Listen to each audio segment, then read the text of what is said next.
Assalamu alaikum warahmatullahi wabarakatuh. Now ibi tá ń wò yìí ni ibi tá ti bẹ̀rẹ̀ discussion wa. Ibi yìí ni wọ́n ti máa ń ṣe tawaf. Kò ń ṣe Kaaba o, wọ́n máa ń ṣe tawaf ń bẹ̀ ni o. Àyè máa show ibi lọ́dún tí ń ṣe tawaf yẹn gangan. Tá a máa rí. Now ibi tá wá ń lọ ń sìn ni sàárè ibi tí wọ́n sin Sheikh Mahdi sí. Muhammad Jumu'ah. Ìrántí sọ ni mo ẹ̀ ó wà ní ìwé ṣá. Wọ́n sọ fún wa, àwọn máa tún gbọ́ nínú ibẹ̀ yẹn. So ibi tí wọ́n sin gangan ọgán rẹ̀. Ibi tí kábàárì wọn wà, sàárè wọn gangan nìyẹn. Òun lẹ̀ ń wò yìí. Inú ilé yẹn gangan ọgán ni wọ́n sin. So ká tó wá gbọ́ àwọn discussion yẹn gangan. Sàárè wọn lẹ̀ ń wò yẹn. Bàbá gangan ọgán rẹ̀. Bàbá gangan lẹ̀ ń wò yẹn Sheikh Mahdi. Gangan tí orúkọ wọn gangan tó ń jẹ́ Awon Ijo Mahdiyyat. So àwọn gangan ni ẹ̀ ń wò yẹn. Ibi tí ẹ̀ ń wò yìí ọ̀ọ́kán yìí torí rubutu lọ́ọ̀kan yìí tán fi géètì sí yẹn. Ibẹ̀ ni tàwáfù tó máa ń ṣe tàwáfù gangan nìyẹn. Ibi tó ń ṣe tàwáfù gangan lélẹ̀.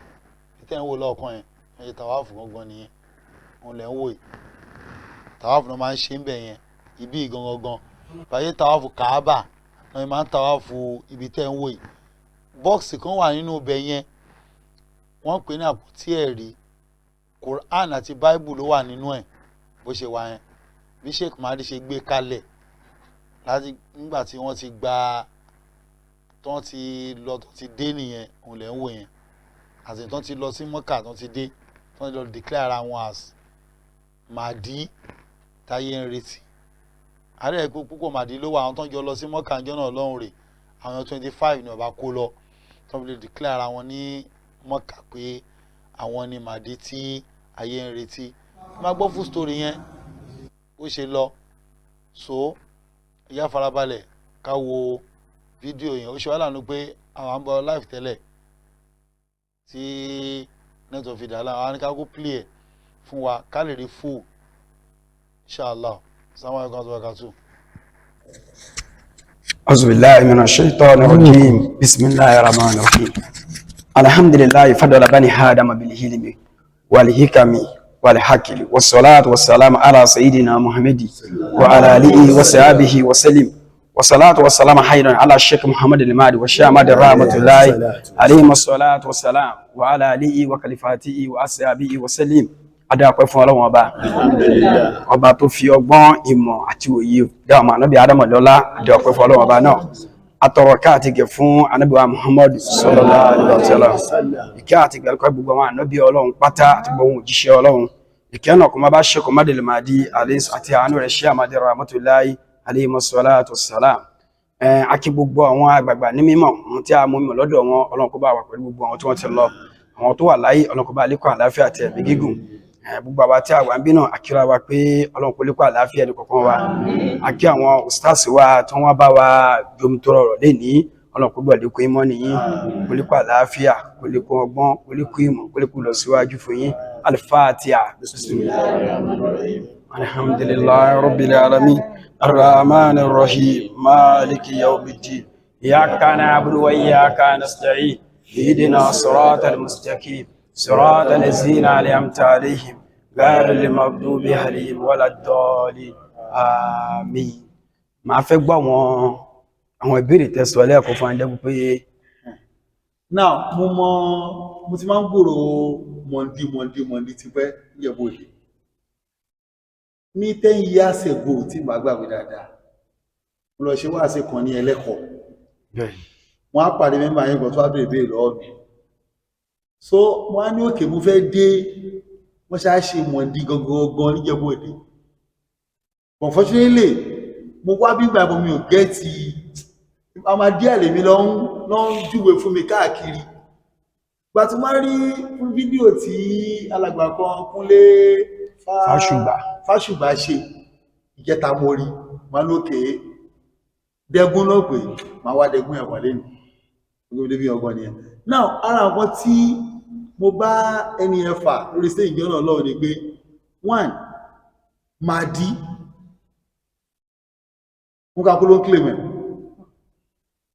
wọ́n rántí pé Ghulam Ahmad wọ́n náà claim Ahmadiyya àwọn náà claim ẹ̀ ní Sudan ó ti ẹ̀pọ̀ tó wà lọ́pọ̀ púpọ̀ lọ́rùn kó làmú níwẹ̀ ẹ̀gọ́ lọ́wọ́ ń gbà ó kó ìwà lọ́rùn gan nìsí ìyẹn kan mẹ́wàá Mahdi dẹ́kẹ̀ gẹ́gẹ́ bí àgbọ́yé tèmi Sahih Bukhari kò sọ̀rọ̀ Mahdi Muslim ò sọ̀rọ̀ Mahdi Tirmidhi Ibn Majah kankan ní Mahdi wà Quran dẹ̀ tẹ̀ sọ̀rọ̀ pa rárá sọ̀rọ̀ Mahdi yẹn bó ṣe wá kan bàbá mi ò yé mi ìbéèrè kejì ni pé mo rí pé púpọ̀ ìgbà tí mo wo fídíò Kúnlé mo rí pé ẹ̀rín rí fàásì revelation kẹ̀ Bible wẹ́ mo lókè bí a ti máa dé bí yanjú ìyẹn ẹlẹ́ẹ̀kẹta ni pé hadith kan wà wọ́n sọ pé láìsá kìíní kan lámàdí pé Ìsá ni Mahdi ó mọ̀ pé Ìsá ti padà wá gẹ́gẹ́ bí Mahdi ó wà níbẹ̀ ti bí ni àbí ti Ahmadiyya àbí ti everywhere tó wà ìkẹrin wá rí mi ò mọ̀ bóyá torí mo ti ẹgbẹ́ mo fojú káàkiri mo wá bí tí Kaaba wà tí wọ́n ní Kaaba fún Ìjebu Ode níbi ìyẹn kan mo kọ́ fojú wá káàkiri lẹ́ẹ̀kan yẹn kò jẹ́ ọ̀nà nǹkan mẹ́rin tí mo fẹ́ béèrè. Alhamdulillah ọpẹ́ ni fún Ọlọ́run ọba àkọ́kọ́ nínú ìgbé òjíṣẹ́ dìde látìgbà tí Ọlọ́run máa bẹ̀rẹ̀ ayé tó máa bẹ̀rẹ̀ sí ní gbé àwọn ànábì Ọlọ́run dìde ànábì Nuwa alayhi salam ní Al-Qur'ani tọ́ka pé ó ní rasúlù àkọ́kọ́ tí Ọlọ́run gbé dìde kò sí ìwé kan tí àwọn tó gbà fún kà kó tó gbàgbọ́ tó ṣáájú tó kà tó fi gbà pé òjíṣẹ́ Ọlọ́run ìyẹn jẹ́ dáka ó jẹ́ kí ẹnikẹ́ni tó bá ní làákàyè tó bá fẹ́ gbàgbọ́ mọ̀ pé kì í ṣe ìwé tabaka la máa kọ́kọ́ gba òjíṣẹ́ gbọ́ ẹni sùúrù ẹ̀jẹ̀ láǹdì ẹ̀kejì ẹ̀gbọ́n ló fún àlọ́mìnú àníwè ìwé ò ní wọ́n kà kó tó rí pé Ọlọ́run fún àlọ́mìnú àníwè Nuwa Ọlọ́run fún níwè ìwé ò lọ wọ́n kà tó fi mọ̀ pé Nuwa ni guys bí tí mo lọ gbogbo ẹlẹ́gẹ́ tí yẹn ni mo ń sọ ìyẹn jẹ́ fún yé wa pé ẹni tọ́lọ́run bá pè ló máa jíṣẹ́ ara ẹ̀ gẹ́gẹ́ bí ó ṣe sọ fún àdàbà mọ̀sọ̀rọ̀ sáà pé èmi ni mo kọ sí ẹ ìyẹn náà lè jẹ́ kó ara Mẹ́kà gbàgbọ́ nígbà tó lọ́run rán òun iṣẹ́ torí wọ́n wò pé kí ni tó fẹ́ fi máa gbà pọ̀ lọ́run rẹ̀ níṣẹ́ ó dàrú mọ́ ọ lọ́wọ́ òjíṣẹ́ ló máa jíṣẹ́ ara ẹ̀ èyí tí ẹ béèrè pé Mahdi pọ̀ lóòótọ́ gẹ́gẹ́ bí a ṣe kà náà dis Mahdi Ghulam Ahmad Mahdi ni bẹ́ẹ̀ di Mahdi kẹ́yìn tí ànábì mọ̀sọ̀rọ̀ ń sọ ni pé Mahdi al-Muntazari Mahdi táyé ń retí ìyẹn lọ́sọ pé la Mahdi illa Isa wala Isa illa Mahdi kò sí Isa lọ́tọ̀ kò sí Mahdi lọ́tọ̀ èèyàn kọ́ ṣoṣo ni tíra ló sọ bẹ́ẹ̀ tíra ẹ̀ ohun tó wà pé èèyàn kọ́ ṣoṣo yẹn ní ìpadà bàdàn bí Isa ìtumọ̀ Mahdi ni àfinimọ̀nà ìtumọ̀ Mahdi ni látara húdà ìmọ̀nà Mahdi àfinimọ̀nà Istofa aṣàlẹ̀ ẹ̀ṣà Mustapha ẹni tí aṣàlẹ̀ ẹ̀ṣà ibi tí wọn ọ̀rọ̀ yẹn ti ń bọ̀ láti pèlè nìyẹn ohun tí a ń sọ yìí ti Ìjebu Ode yìí òun ni Mahdi al-Muntazari Ọlọ́run ẹ̀rí tó ló máa ṣiṣẹ́ tó máa ṣe nínú tí a kà ní àkọsílẹ̀ pé ẹni tó máa jẹ́ Mahdi ó gbọ́dọ̀ fún ní bayat àmì níwájú orí àkọ́kọ́ ẹ̀kejì ó máa kọ́ ilé kan tí wọ́n máa ṣe ìrísí Islam lára rẹ̀ ẹ̀kẹta ó máa rìnrìn àjò láti ìlú ẹ̀ lọ sí ìlú Saudi Arabia láti lọ proclaim pé Ọlọ́run rán òun náà níṣẹ́ nílùú ànábì àwọn iṣẹ́ yìí ni Mahdi ti Ìjebu Ode ṣe ta fi gbà pé òun ni Mahdi al-Muntazari ẹ̀kẹrin ó máa kọ́ Baitul Ma'mur òun ní ibi tí wọ́n ń pè ní Kaaba fún ìyẹn àpótí májẹ̀mú ẹnìyẹn inú ilé yẹn láwà yìí òun lòun lo Kaaba kò yé yín sìn Baitul Ma'mur ni òun lo ẹmọ̀ pé Christian ni òun ló gbé kalẹ̀ pé another Kaaba discover in Ijebu land understand Christian ni bàbá Fásùgbà ẹni tó pọ̀ no a ti máa ń gbọ́ Kaaba ọkọ̀ tó ní pé Fásùgbà wà o àwọn èèyàn lọ ń sọ lọ́wọ́ àti sọ́kọ̀ Kaaba àwọn èèyàn lọ ń gbé síra wọn bẹ́ẹ̀ ni àwọn èèyàn lọ ń gbé síra wọn bẹ́ẹ̀ Baitul Ma'mur mọ̀jílì sáìrì ni ilé ti rẹ̀ tó ń kọ́ tó lọ́lọ́run fún wọn nígbà tẹ́mi mọ́ sọ̀kalẹ̀ fún lára àmì tó ń fún wọn yìí àmì yìí wà nínú Suratu Fati tọ́nà lè gbé sọ̀rọ̀ àmì ẹ̀ ń bẹ̀ àmì yìí náà wà ní Ezekiel 9 verse 4 àmì yìí náà wà ní Revelation 7 verse 1 to 3 àwọn bí tí mò ń sọ tí ó jẹ́rí mọ́ ẹ̀bá bínú pé ó pọ̀ tí yíò ṣe rí ẹ̀bá bínú kí ní gbàgbọ́ inú báìbù gọ̀gọ̀rọ̀ kí n tó lọ sọ́rọ̀ ọ̀pàdí o agbàgbé mímọ́ Ọlọ́run ní báìbù Kùránì fi díẹ̀ múlẹ̀ agbàgbọ́ pé mímọ́ Ọlọ́run ni bẹ́ẹ̀ ni Kùránì fi díẹ̀ múlẹ̀ o Kùránì fi díẹ̀ lọ́nà ṣé ẹ lè rí àyà kan fún wa máa mú wa ṣe rí báìbù the word Bible itself èdè Greek látara Biblia ṣe wá Biblia yẹn ìwé lásán gbogbo tàbí ní báìbù lédè Greek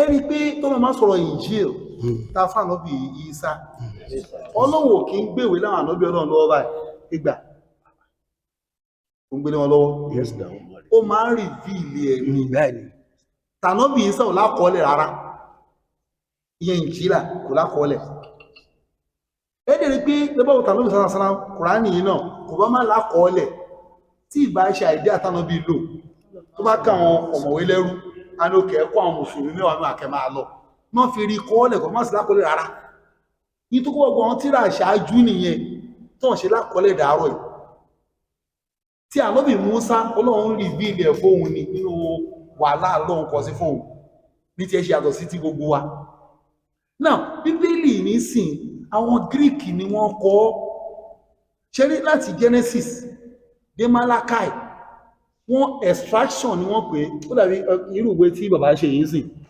àmàrà àwọn àyàkùnrin àtàn kò sínú ẹ̀ kí ẹ̀nà parí kùnrin lélẹ̀ extraction ni wọ́n extract ọ̀rọ̀ nú Tóra wá sínú àwọn ìwé yẹn ni ìwé Aísáyà ìwé Ezekiel ìwé kìíní wọ́n kó àwọn nǹkan jáde nínú ẹ̀ tó fi ṣe ìwé ṣe wá rí Matthew to Revelation yìí ò ti exist rárá torí wọn kò sí Hebrew Jésù dẹ̀ gbọ́ Greek kò gbọ́ Aramaic kò gbọ́ Greek kò gbọ́ Matthew èdè méjì ni Jésù gbọ́ ó gbọ́ Hebrew àti Aramaic wọn ọ̀dẹ̀ kọ̀rọ̀ ẹ̀jáde láti inú Aramaic Greek náà fi kọ́ tẹ́bá wo ìlú gbà tí Luke máa gba tẹ̀wá ó sọ pé òun gba story ìjọ ni lòun fi kójọ Matthew òṣùwọ̀n lẹ́yìn Jésù òun kọ́ ló kọ́ Luke ò rí Jésù rí John òṣùwọ̀n lẹ́yìn Jésù àwọn orúkọ Revelation yẹ gangan so Bible yẹn ṣe ìwé Ọlọ́run rárá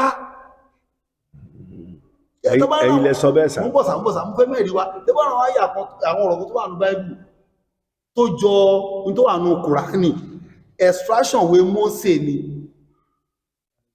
tí Ọlọ́run ti sọ ní ìwé tó rà táwọn kèfèrí Róòmù tí wọ́n extract sínú ìwé tí wọ́n tó ń jẹ́ ìwé ẹ̀sìn tí wọ́n tán dálẹ̀ ṣe ní sí ìrìn míkìlá àwọn ìmá ń ṣe Nọ̀sára kọ́ ni Christian tí wà láti máa wà nìyẹn Nọ̀sára ilẹ̀ Israel ni wọ́n wà láti Nazareth ìlú tó ń bí Jésù sí àwọn tó ń tẹ̀lé náà pé Nazarene so Christian Rome làwọn ti bẹ̀rẹ̀ ibẹ̀ náà parí ọ̀rọ̀ wọn sínú gẹ́gẹ́ kọta Christianity Vatican City ló wà nílẹ̀ Rome kẹ́kọ̀ọ́ pẹ́ kọta Islam ó wà ní Nàìjíríà bọ́lá lọ́bì ti wá ìbí Mọ́kà ni so Mọ́kà ló gbọ́dọ̀ wà ókè ẹ̀rù bàbá ń sìn ọmọ Ìjẹ̀bú Òde ni wọ́n ó yẹ kó gbé lọ sí Èkó ni ọ̀tún ní pé ìlú tó ti bí wọn náà ṣe fi ilẹ̀ ń bí so a gbọ́dọ̀ ka Christian kún àwọn tá a fún ní tírà Bible ṣe ti kìtàbùlà ẹ ṣé èmi ní ìbéèrè kan tí mo fẹ́ béèrè nínú Bíbélì tá ń pè ní Bíbélì yìí ìwé mélòó ló wà ńbẹ̀ ìkan wà tó ní 73 books àwọn Roman Catholic èyí tó ń lò jù lé ní 66 ni ṣé rí nǹkan tí mo ń fẹ́ fàyọ ńbẹ̀ ni Tórà tẹ́ ń sọ yẹn ànábì Musa la fún bẹ́ẹ̀ni alayhi salatu wassalam ànábì Musa dẹ̀ ti wá síwájú ànábì Isa alayhi salatu wassalam ìyẹn níwèé bẹ́ẹ̀ni ó dẹ̀ lákọọ́lẹ̀ bẹ́ẹ̀ni ó dẹ̀ wà nínú Bible wọ́n extract ẹ̀ sínú Bible náà ṣe bí ọ̀rọ̀ Ọlọ́run ni wọ́n tún wá fi kọ́kọ́ kún bí tí wọ́n lọ ní ẹsẹ̀ ṣe rí gbogbo ìtàn wá fi kún yẹn àtẹ́ntó fi kún ìyẹn àárín àwọn pẹ̀lú Ọlọ́run ni èyí tí ó bá ti bá láǹkà ìlú tó jẹ́ pé òfin Ọlọ́run tó bá ti bọ́rọ̀ Ọlọ́run pa ìyẹn làwa ń ṣe ń tiwa ìwọ̀nba ń tá rí lò ní Bíbélì díẹ̀ náà là ń lò ọ̀rọ̀ tí ẹ sọ bí ẹ̀yin ṣe gbọ́yé ṣe rí àgbọ́yé ẹ̀mọ́ ó yàtọ̀ síra wọn ìyẹn ló jẹ́ pé àwọn àfáà tó fi tẹ̀fsírì wọn tú lọ́tọ̀ọ̀tọ̀ tẹ̀fsírì Qurtubi wà Ibn Jalalaini wà Jalalaini Sawi wà. nǹkan tí wọ́n sọ yìí kí ni ìfìdímúlẹ̀ nínú Kùránì. nídìí afẹ́ máa pàdé sọ́nà. pọ́ìntì ni o. nígbà Bíbélì kì í ṣọ̀rọ̀ lọ kì í ṣe kitabullah. ẹ ṣeun ṣe tọ́lọ̀ máa sọ ṣe àwọn ìmọ̀ tọ́lọ̀ máa ní yá alùkìtà mo pẹ̀lú ní tíra Yẹ̀húdí àti Nọ̀sárà ló ń pè bọ́ tó ní pé wọ́n ká Nọ̀sárà kún Christian la ṣe ń lò fún wọn. àwọn wo ni Nọ̀sárà yìí. àwọn Nọ̀sárà wà ní ilẹ̀ Israeli ọmọ Israeli ni wọ́n wọ́n ṣe ókè ẹja òkì nìkan ó lè yé wa ànábì yìí sáwọn ọ̀rọ̀ sàgbà ńlá ayé náà ọmọ ẹsẹ̀ làrán ànábì yìí sá sí lèmi ṣe máa ń sọ pé Ìsá ò lè padà wá mọ́ tó bá padà wá kò yẹ kó wá bá wa initially Ìsá làrán sí kódà ìpìlẹ̀ iṣẹ́ ayé ẹ̀nù Quran 3:45 ó lọ́nà máa ṣe ní àmì ọmọ Israeli kò dẹ̀ kó ẹsẹ̀ tó fi kó láyé so tó bá padà wọ́n ṣe máa bá wa ó ṣe máa jẹ gbogbo ayé tó fẹ́ change mission Ọlọ́run lórí ẹni ẹni Ìsá ò padà wá mọ́ kò wá mọ́ Ìsá máa padà wá ní Quran Suratu Zukhruf Quran 43:61 ó ní wà innahu la ilmu sa'a innahu yẹn gan arfu tawkid wà nọ́sìbù ni ó yẹn ni Ìsá nínú tafsiri gbogbo àwọn àfáà tuntun tafsiri Ìsá ló ń tú yẹn sí kí ló tú sí kí ni ó yẹn ta ni ó yẹn ó túmọ̀ sí Quran méjì ni bá ti gbé tafsiri láàrí wà láàrí ìgbórí tafsiri méjì kọ́ ló wà tafsiri tó wà pọ̀ tafsiri pọ̀ gbogbo àpapọ̀ ní tafsiri ẹ jẹ́ ń gbé tafsiri jáde fún inú kòrí sáà ìpadà àbàdó bí Ìsá lẹ́bí máa mọ̀ pé ayé tí ń lọ sópin ànábì Ìsá ni ẹ máa rí tafsiri sí ẹ máa jẹ́ ń gbé tafsiri fún un. ẹjẹ́ kìíní kan wá ẹ rí pé ìlímù náà ló mẹ́rin pé alámù láyé máa ń lò wàyí náà ó là alámù ní sá alámù dẹ̀kọ́ lọ ìlímù ló wà mẹ́ ó máa kàtẹ́ pé mímọ̀ ni ìlímù now sáà yẹn sáà àjọ wo ni ṣé tó bá ń bọ̀ ìdàbí ìjọ ìdájọ́ kàtẹ́ ní Ìsá ni ó máa jẹ́ àmì fún ìjọ ìdájọ́ pé tí Ìsá bá sì yọ báyìí ìdájọ́ ti dé ìkẹyìn sí ayé ni ẹ bá wo mbọ̀ ẹjá má disc wa ẹjá lórí disc wa alọ́sọ̀lọ́sọ̀ alọ́sọ̀lọ́ sọ̀yí Bukhari hadith 2 volume 414 hadith 414 volume 2 hadith 4 Ànábì ní ẹgbẹ́ Ọlọ́run kó máa bá àwọn Yẹhudi àti Nọ̀sọ́rọ́ tó sọ sàárẹ̀ Ànábì ilé ìjọsìn Ànábì Nọ̀sárà ìbí Ìsá ni Ìsá ti kú nìyẹn dé ó ní sàárẹ̀ àwọn àwádìí bí sàárẹ̀ ẹ̀ wá ìhun tẹ́sọ̀ yìí ànábì ìtakùn tẹ́sọ̀ yìí ànábì sọ pé Ìsá ń bọ̀ ànábì ní Ìsá ń bọ̀ ẹ̀dẹ́ sọ pé Ìsá ò padà wá mọ́ òkè kí ni ànábì wá sọ pé làmáàdì ilà Ìsá tó dẹ̀ sọ pé Mahdi ń bọ̀ ní kẹyìn sáyé ibo ni kí ló mú yẹn wá. tábà mú Qur'an ẹbí gbogbo orí súnà ayé a máa mú sọ̀hí Bukhari lẹ́yìn Bukhari ni Muslim gbogbo àwọn tírímù dín kankan yẹn ayé ò kà wọ́n fún ayé ka nkún ẹ má sọ pé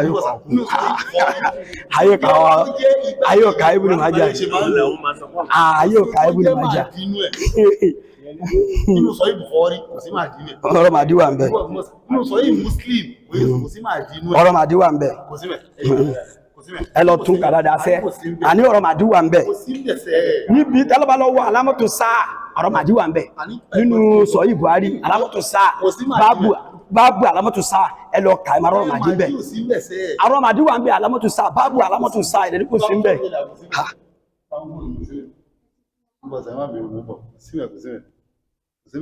àyà Kùránì ẹ̀ pàápàá ní ìtọ́ka sí ẹ̀ nínú mọ́tò àbíṣọ́ òun kọ́ tó ń fìdí ẹ̀ múlẹ̀ mẹ́ pé wà innahu la'ilmun lis-sa'a. bẹ́ẹ̀ ni ìpadàbọ̀ ànábì Ìsá òun ni ha òun yẹn kàn kò sí àfà tafsiri tó tú ha òun yẹn sí ànábì bàbí Kùránì ànábì Ìsá náà tú sí pé ìpadàbọ̀ ẹ̀ tó bá padà bọ̀.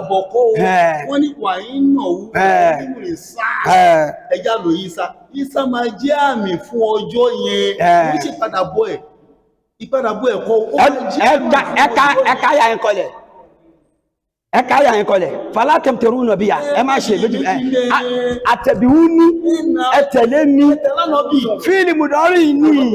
Anobi ni atabiuni, anobi izalo yin sọ̀rọ̀ ẹ. Anobi izalo yin sọ̀rọ̀ ẹ. Anobi izalo yin sọ̀rọ̀ báyìí, izalo sọ̀rọ̀ báyìí. Gbogbo ẹ má yí ọ̀rọ̀ yo tó clear ni. Ìyọ̀kọ́lọ́ yin sọ̀rọ̀ wọn tí bọ̀ síbò mi. Ẹ wá yí síbò mi, ẹ wá yí síbò mi. Izalo sọ̀rọ̀ ẹ. Isa ni well, okay. You sọ̀rọ̀ yàn ní ìdá paragraph là ń sọ yìí. Ẹ wá sáré ṣe paragraph ọdún bọ́sípò mi náà. Ọlọ́run sọ̀rọ̀ bẹ́ẹ̀. Láíláí. Ẹ bá ṣe sọ ìbùkún ibẹ̀. No, tẹ̀síìrì yẹn ni mo fẹ́ ṣí fún yín. Ànábì sọ pé ẹgbẹ́ Ọlọ́run fún bàbá àwọn Yẹhudi àti Nọ̀sárà tó ń sọ sàárè Ànábì wọn nílé ìjọsìn. Ẹ̀yin ọ̀tọ̀ ni ìyẹn yàtọ̀ sí ohun tá à ń sọ yìí. Wọ́n sọ sàárè òdi yóò sọ kìí ó máa kú tẹ́lẹ̀ àsopọ̀kọ̀ kú. Ó máa padà bọ̀ ní wọ́n máa padà wá gbá òun náà ni Mahdi ó máa padà bọ̀ kí pé pẹ́ntà tún ní àtúpọ̀ máa jí ní sàárì ẹ̀ sọ fún ìyàwó nígbàgbọ́ lórí sàárì yẹn ẹ̀mí ẹ̀ náà ló máa padà bọ̀ wá ìyẹn là ń sọ rúù nìyẹn ara bọ́dì ló kú ẹ̀mí ò kí ń kú láyé ẹlẹ́bẹ̀rẹ́ ní gbogbo àfà rúù ò kí ń kú bọ́dì ló ń kú ẹ̀mí ò kí ń kú o. Tó bá jẹ́ bẹ́ẹ̀ mo nígbà tó rán Ànábì Ìsá wájú òní ọmọ Ísírẹ́lì gbogbo ayé lọ́rùn òjíṣẹ́ Ọlọ́run sí tálùkù àwọn ìsọ̀pẹ̀ láàrín farko bẹ́ẹ̀ ní adéwì rẹ̀sùlù gbogbo ayé lọ́rọ̀ Ànábì Ìsá sí àmì fi gbogbo ayé lọ́rọ̀ ń pè ẹlọ́gbọ́ sátù mọ́dámẹ́ sátù lè záì ẹwọ́ sátù alẹ́ mọ̀ránà àmì fi gbogbo ayé lọ́rọ̀ ń pè ṣúrù sátù alẹ́ mọ̀ránà Ọlọ́run pè ní àmì fi gbogbo ayé lólè ìgbà ọ̀tọ̀ ẹntà arán sí ọ̀tọ̀ gbogbo Ànábì Ọlọ́run lámì náà Muhammadu sallallahu alaihi wasallam àmì ni wọ́n. Exactly. But Ànábì is 47. 47. That's 47.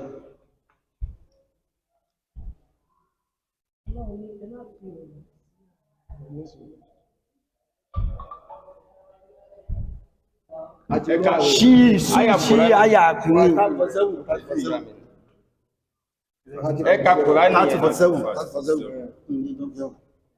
30:47 abi walaqad arsalna min qablika rasulan ila qaumihi faja'ahum bil bayyinati fantakmina min alladhina ajaramu wa kana haqqan alaina nasiru bil mu'minin aya ile ni nìkan ni ẹ̀yin fi gbà bẹ́ẹ̀ ọ̀tọ̀ ebu ko ẹja ko rele aya ile sọ bẹ́ẹ̀ aya ile sọ bẹ́ẹ̀ ìkọ̀ tó kùdà ó di méjì lẹ́yìn lọ ya ni suratu ni suratu sọ ẹja ko suratu Imran suratu al-Imran Quran 345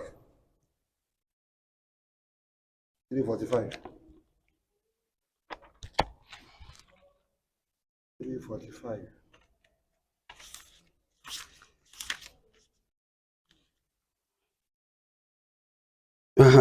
45 abi isqalati lil malaikati 49 wa rasulan ila bani israila anni qad ja'tukum bi ayatin min rabbikum ṣe ìkànnì yẹn àsọtẹ́lẹ̀ lílé yìí pàmàrán sọmọ Israeli tó wá dé ohun Suratu Saf fáskíní ní sùúrù ṣe bí ọjà tí ó ń kálùkù ọjà ní Kùránì náà lájọ máa lò kìí ṣe ẹkọ̀ ìmí wa iz qala Isa ibn Maryam ya bani Israila inni rasulu ilaykum musaddiqan liman bayna yaday min at-tawrati wa mubashiran bi rasulin ya'ti min ba'di ismuhu Ahmadu bẹ́ẹ̀ máa yàtẹ̀ sọ bó ṣe yé nìyẹn náà ẹ jẹ́ ká lọ Suratu Al-Imran tí Ọlọ́run ti gbé ń sọ pé òun ṣe ànábì Ádámù lẹ́ṣà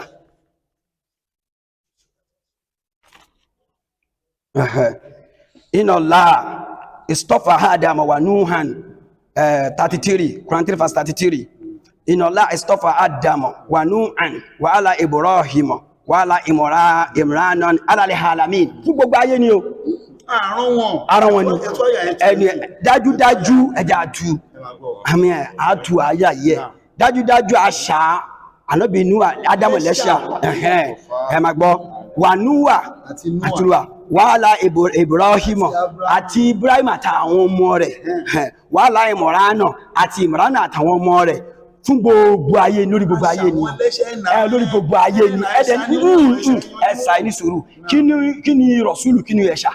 ẹ ṣeun ṣe tó wà pé ẹ̀ṣà èèyàn bí ẹni tá a fẹ́ sọ́nà àwọn nìkan kó ìpọ̀ mẹ́ o láyà tẹ́ka rẹ̀ máa kàrẹ́ mọ̀ bẹ́ẹ̀ ni wọ́pọ̀ mẹ́ o kúṣọ àwọn nìkan selected people ẹ̀nà ṣe pé kúrán jẹ́ kúrò pé àwọn àmúkàn àtà àsọfà nòbí 25 péré ló wà ní Kùránì 124,000 gbogbo àmọ́bí Ọlọ́run gbogbo ẹni ẹ̀ṣà ni wọ́n ẹni ẹ̀ṣà nítorí pé wọ́n ṣe èèyàn bíi tiwa àmọ́bí Ọlọ́run láàrin yẹn gbogbo àwọn orúkọ tẹ́ dá ẹ̀ kò sí ànábì Sámúẹ́lì ó wà ń bẹ gbogbo àmọ́bí Ọlọ́run ni wọ́n bọ̀ ṣe rí ẹgbẹ́ mo káyà kan ẹjẹ́ kọ́ láǹdì kan wà gbogbo àmọ́bí Ọlọ́run ta àwọn kánàbì tó dé àwọn sáwọn ìran wọn ni ayé nú àtẹ̀rí ìgbà tí ayé nú àparẹ́ ìgbà tí ibi tọ́kọ̀ gbé wọn sí wọ́n bá yàn bẹ̀ ni gbogbo ayé kọ́ ló parẹ́ ayé nú ànìkan ló parẹ́ tó láwọn tàà rán sí nìyẹn so tó máa lẹ̀ ti lọ tán ìmí tó bá tó dé èèyàn ẹ̀ ló máa fèsì àmọ́ Ibrahim kò kọjá àwọn fámílì àwọn ilé ẹnìkan rán sí bóde kó láàrin wọn kò jíṣẹ́ fẹ́ lómi mọ́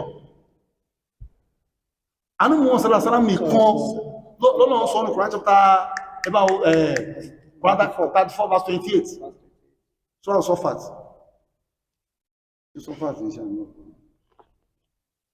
Quran 34 verse 28 ṣe ṣe Suratul Ahzab no sir Suratul Ahzab verse kini verse 28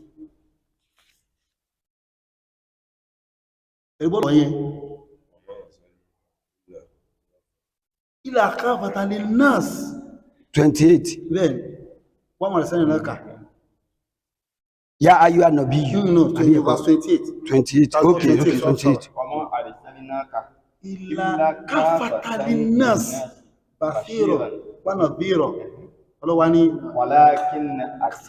láyàlámù ayé òmọ̀kún láwọn sí gbogbo àgbà láyé gbogbo tó kọ àrùn sí ìran wọn ni wọ́n mọ̀ nìkan láti gbogbo àgbà láyé ẹwọ sọ́tù àbí 21:107 21:107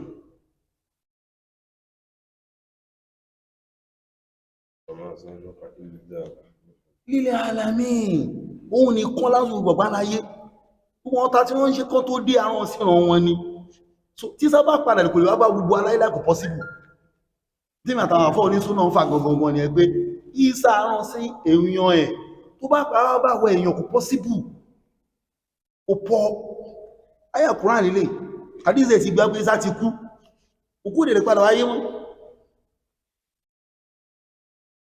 lọ́wọ́ tí wọ́n ní mú jà dìdì kò ní jẹ́ ìsà torí pé ànábì sọ́lásán ni ànábì gbẹ̀ oní kátàmù nàbì yìí tó tí sábà rí kí ló máa jẹ́ ajá àfà àbíkó jẹ́ wòlí kò lè jẹ́ wòlí rọ̀súlù ni kò lè jẹ́ rọ̀súlù ni ẹni sùúrù ẹ̀rí ọ̀rọ̀ Ọlọ́run mi sọ fún níbẹ̀ lẹ́ẹ̀kan ní ìwé wo ni àwọn tó gba ànábì Núwà gbọ́ ká kò tó gba Núwà gbọ́ Núwà ni wọ́n fún ní ìwé tó gbàgbọ́ ànábì Muhammad sallallahu alaihi wasallam sọ pé ànábì Ìsá ń padà bọ̀ pé Mahdi máa wá ní kẹ́yìn sí ayé ànábì sọ pé Mahdi ń bọ̀ tí àníwà ẹlọ ṣẹ́kì sọ Buhari dáadáa alẹ́ o bá gbọ́ àlábọ́tò sáà tẹ́ bá ń sọ pé àwọn àdísì ẹni sùúrù tẹ́ bá ń sọ pé àdísì Tirmidhi Ibn Majah àwọn Abu Dauda àwọn ṣe àdísì kìíní àdísì ní bọ̀ wáyé tẹ́tí wá ń sọ ẹ̀fọ́ mi kí ni ìsìn láyé ṣe bá adé a ní ìgbàgbọ́ pé sọ Bukhari òun ni second to Quran ẹ̀yìn lẹ́yìn sọ pé ayé iṣẹ́ ìlú sọ sí jẹ́dára àdísì ẹ̀ sọ yẹ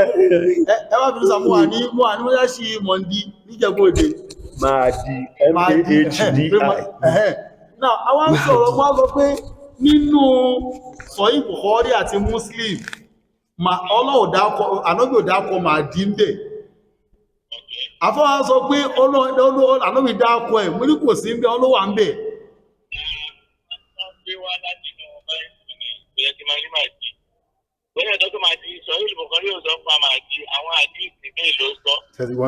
àwọn àdísì ní ẹ̀ ṣé kí n ṣọ́rọ̀ ànábì ni wọ́n kìí sọ̀rọ̀ ànábì Muhammad torí tó kò sí inú Quran gbogbo tí ó bá kọ́nẹ́tì mọ́ Quran kìí sọ̀rọ̀ ànábì.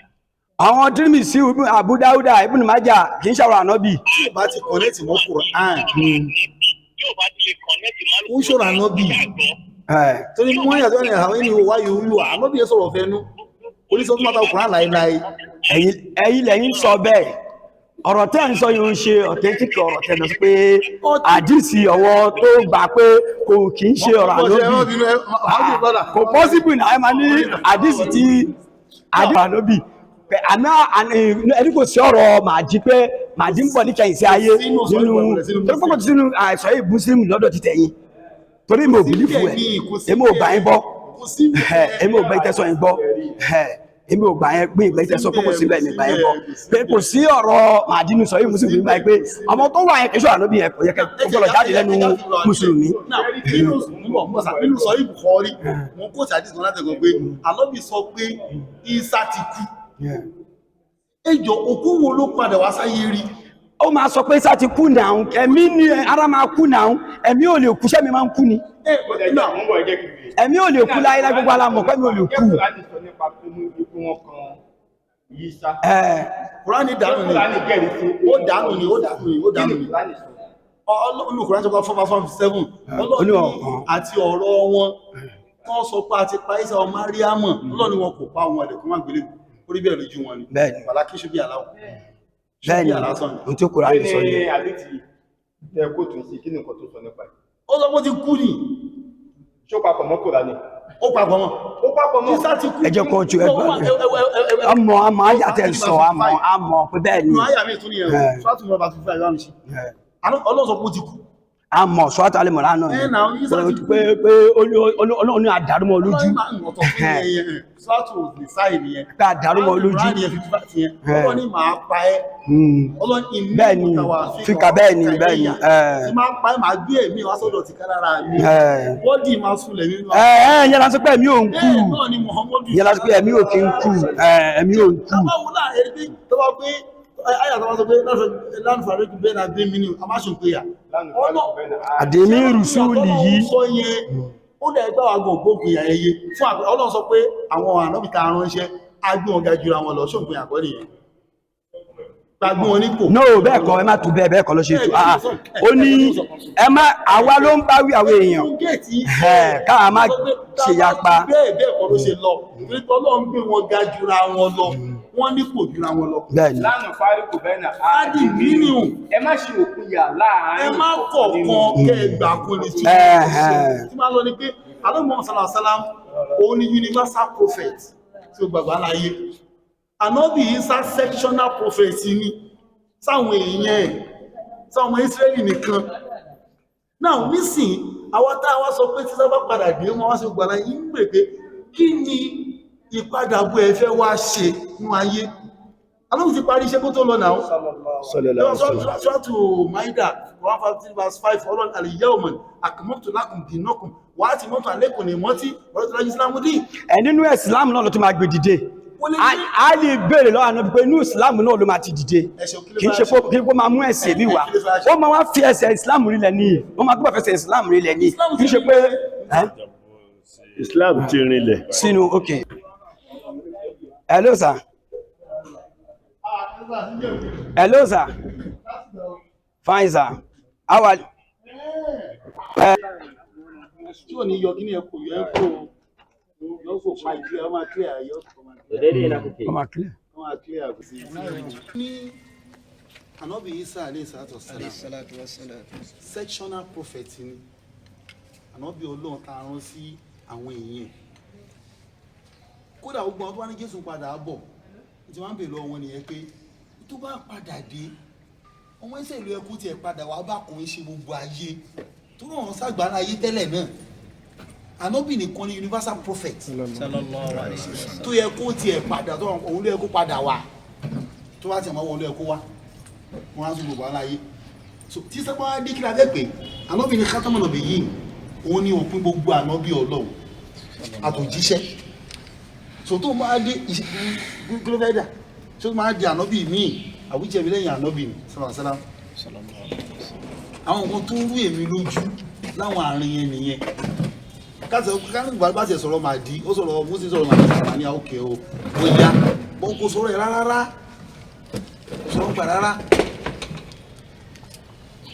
kò sọ̀rọ̀ gbà rárá ó dẹ̀ ìbéèrè kejì tí mo kí ni kejì yẹn náà nínú àgbọ̀ yìí revelation yà ànábì sátẹ̀ ń bèrè tó bá padà wà lẹ́yìn salatu wa salam kí ló wá ṣe gẹ́gẹ́ bí gbogbo wa ti mọ̀ pé nígbà tá a bí ọ̀nà tá a gbà bí ó yàtọ̀ so ìpadàbọ̀ ẹ̀ à ń bọ̀ wá bí gẹ́gẹ́ bí a ṣe bí ènìyàn bí a ṣe bí gbogbo àwọn tó kù gbogbo ara ní ìyẹn ìkan bẹ̀. ẹlẹ́ẹ̀kejì gbogbo nǹkan tóun náà ò ṣe nígbà tó wà láyé nígbà tá a rán sáwọn èèyàn ẹ̀ nígbà tó bá padà wáyé ó ń bọ̀ wá ṣe é. bí èwo ni ẹ sà. òun náà máa fẹ́ yàwó máa bímọ. ó fẹ́ ó bí kó tó lọ. ta ni. Ìsá bímọ kó tó lọ àti ìyàwó. Salatu wassalam. ẹ bá wọn sọ́ọ̀tù Quran 38. Sọ́ọ̀tù. No, start with the 13 verse 38. 13.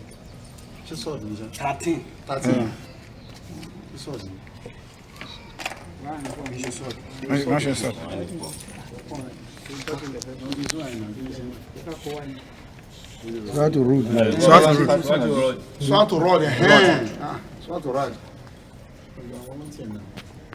Verse 38. Kò sójíṣẹ́ kan tí òfin níyàwó àtọmọ kò sí. Wọ́n ní ẹ̀sà òjíṣẹ́ Ọlọ́run ní ọdún. Kó lọ́wọ́ tó máa ń bá sí ilẹ̀ 38 ọ̀nà yìí. Wàlàkọ́dí. ولقد أرسلنا رسولا من قبلك وجعلنا له أزواجا وذرية وما كان لرسول أن يأتي بآيات إلا بإذن الله لكل أجل كتاب. ولقد أرسلنا dájúdájú àwa la rán rọ̀súlà àwọn òjíṣẹ́ níṣẹ́ ní kọ́bílì ṣíwájú rẹ̀ ànábì wàjá níná làwọn aṣe fún wọn àsìwájá àwọn ìyàwó wàsúrìyáta àwọn ọmọ wàmọ́ ń kàn lè rọ̀súlù kò sí òjíṣẹ́ kan àyà àti bí aya ti tó dé àti pẹ̀lú àmì ìlà bí sí ní láì ìlú ìyọ̀ǹda ọlọ́run ìkólé ajalè kìtàbù gbogbo àsìkò ọlọ́run ti kọ sílẹ̀. ẹni ànábì Ìsá bímọ. bẹ́ẹ̀ni bẹ́ẹ̀ oníyàwó. ẹgbẹ̀lẹ̀ rí ìyàwó tẹ̀lé àwọn àwùjọ yẹn. Aya ẹ̀ ló sọ bẹ́ẹ̀. Ṣé wàá rí sàmúbọ̀sà ó sọ bẹ́ẹ̀? Múbọ̀sà. Ẹ jẹ́ kí n lánàá. Ṣé rí Quran okay. Ṣé wàá ní kò sọ bẹ́ẹ̀? Ẹ má bínú sá, ẹ bá ń wo Suratu Anbiya ẹ̀. Aya 25. Ẹ gbọ́dọ̀ ń lo generality ni pé atúnà jẹ́ kò níṣẹ́ síwájú ẹ o. Àwọn oníyàwó àtàwọn ọmọ now ẹ jẹ́ wá wo ẹ jẹ́ 25. Ẹ wá gbọ́dọ̀ tọ́lọ́ ń lò bíi náà iṣẹ́ ìdètà bí ẹ̀ máa bí ń bèèrè kan lórí ẹ̀ pé kílẹ̀ rí eléyìí náà. wa ma arsalna min qablika min rasulin illa nuhi ilayhi annahu la ilaha illa ana fa'buduni. ẹ bá ń tu. wa ma arsalna min rán àwọn òjíṣẹ́ ṣíwájú min qablika ṣíwájú rẹ̀ ànábì min rasulin tó jẹ́ òjíṣẹ́ illa nuhi àfi kí wọ́n gbà wáyé ilayhi àgbà wáyé fún wọn annahu dájúdájú láìlà ìlànà kò sọ bí mi àfihàn ọlọ́run ọba fàábùdù ní ẹ máa sìn ní. ǹjẹ́ ó wà nínú àwọn òjíṣẹ́ ọlọ́run tó ń sọ láìlà ìlàlá nínú gbogbo ọlọ́run dákọ̀ wọn òjíṣẹ́ ni. now àyà ẹ̀kan ló wá bí àyà yìí náà pé gbogbo àwọn tá a ti ránṣẹ́ o a fún wọn láwọn ìyàwó àtàwọn ọmọ tó bá wá àyà ẹ̀kan ọlọ́run ní kò sóò ìṣẹ́ kan tó máa wá tó máa mú àmì kan wá bí kò ṣe pẹ̀lú àṣẹ ọlọ́run ẹlẹ́gbẹ́ àná bí yín sáà tá fi ròyìn ẹ̀jù mírèkù rẹ̀ àmì láti ròyìn ìsájú so àyà gangan ìsàgbọ́n ló ń tọ́ka sí. ẹ̀rí kò ẹ̀rọ iṣẹ́ rí gbogbo tẹ̀ ń sọ yìí. èmi ò kéwù o bẹ́ẹ̀ sì ń tàwà gbọ́ ó ní iye sẹ́ńtúrì lẹ́gbàá táwọn ọbẹ̀ bá lọ kọ́lọ́run tó gbé Mahdi dìde gbogbo ìyẹn ní kẹ́kà fún wọn kì í ṣe ọwọ́ rẹ̀ fi kọ́ àlùkùránì ní ọ̀sùn ṣẹ́rí the word Mahdi kò sínú ara àdéhùn nǹkan ní ìgbàgbọ́. àlefa ó ti sọ fún wọn láti wọn bá tà ń sọ àlefa ẹ jẹ́ ká sọ ibi tí a lọ yẹn ibi tí mo sọ ni pé ànábì àǹkà àgbẹ̀ fi sọ pé èèyàn lọ́rùn níṣẹ́ ànábì níwà àkọ́kọ́ ránṣẹ́ ìwé òun làwọn tó gba ànábì níwà ká kó tó gba níwà gbọ́. ó kàwé tọ́lọ́ ń fún ni.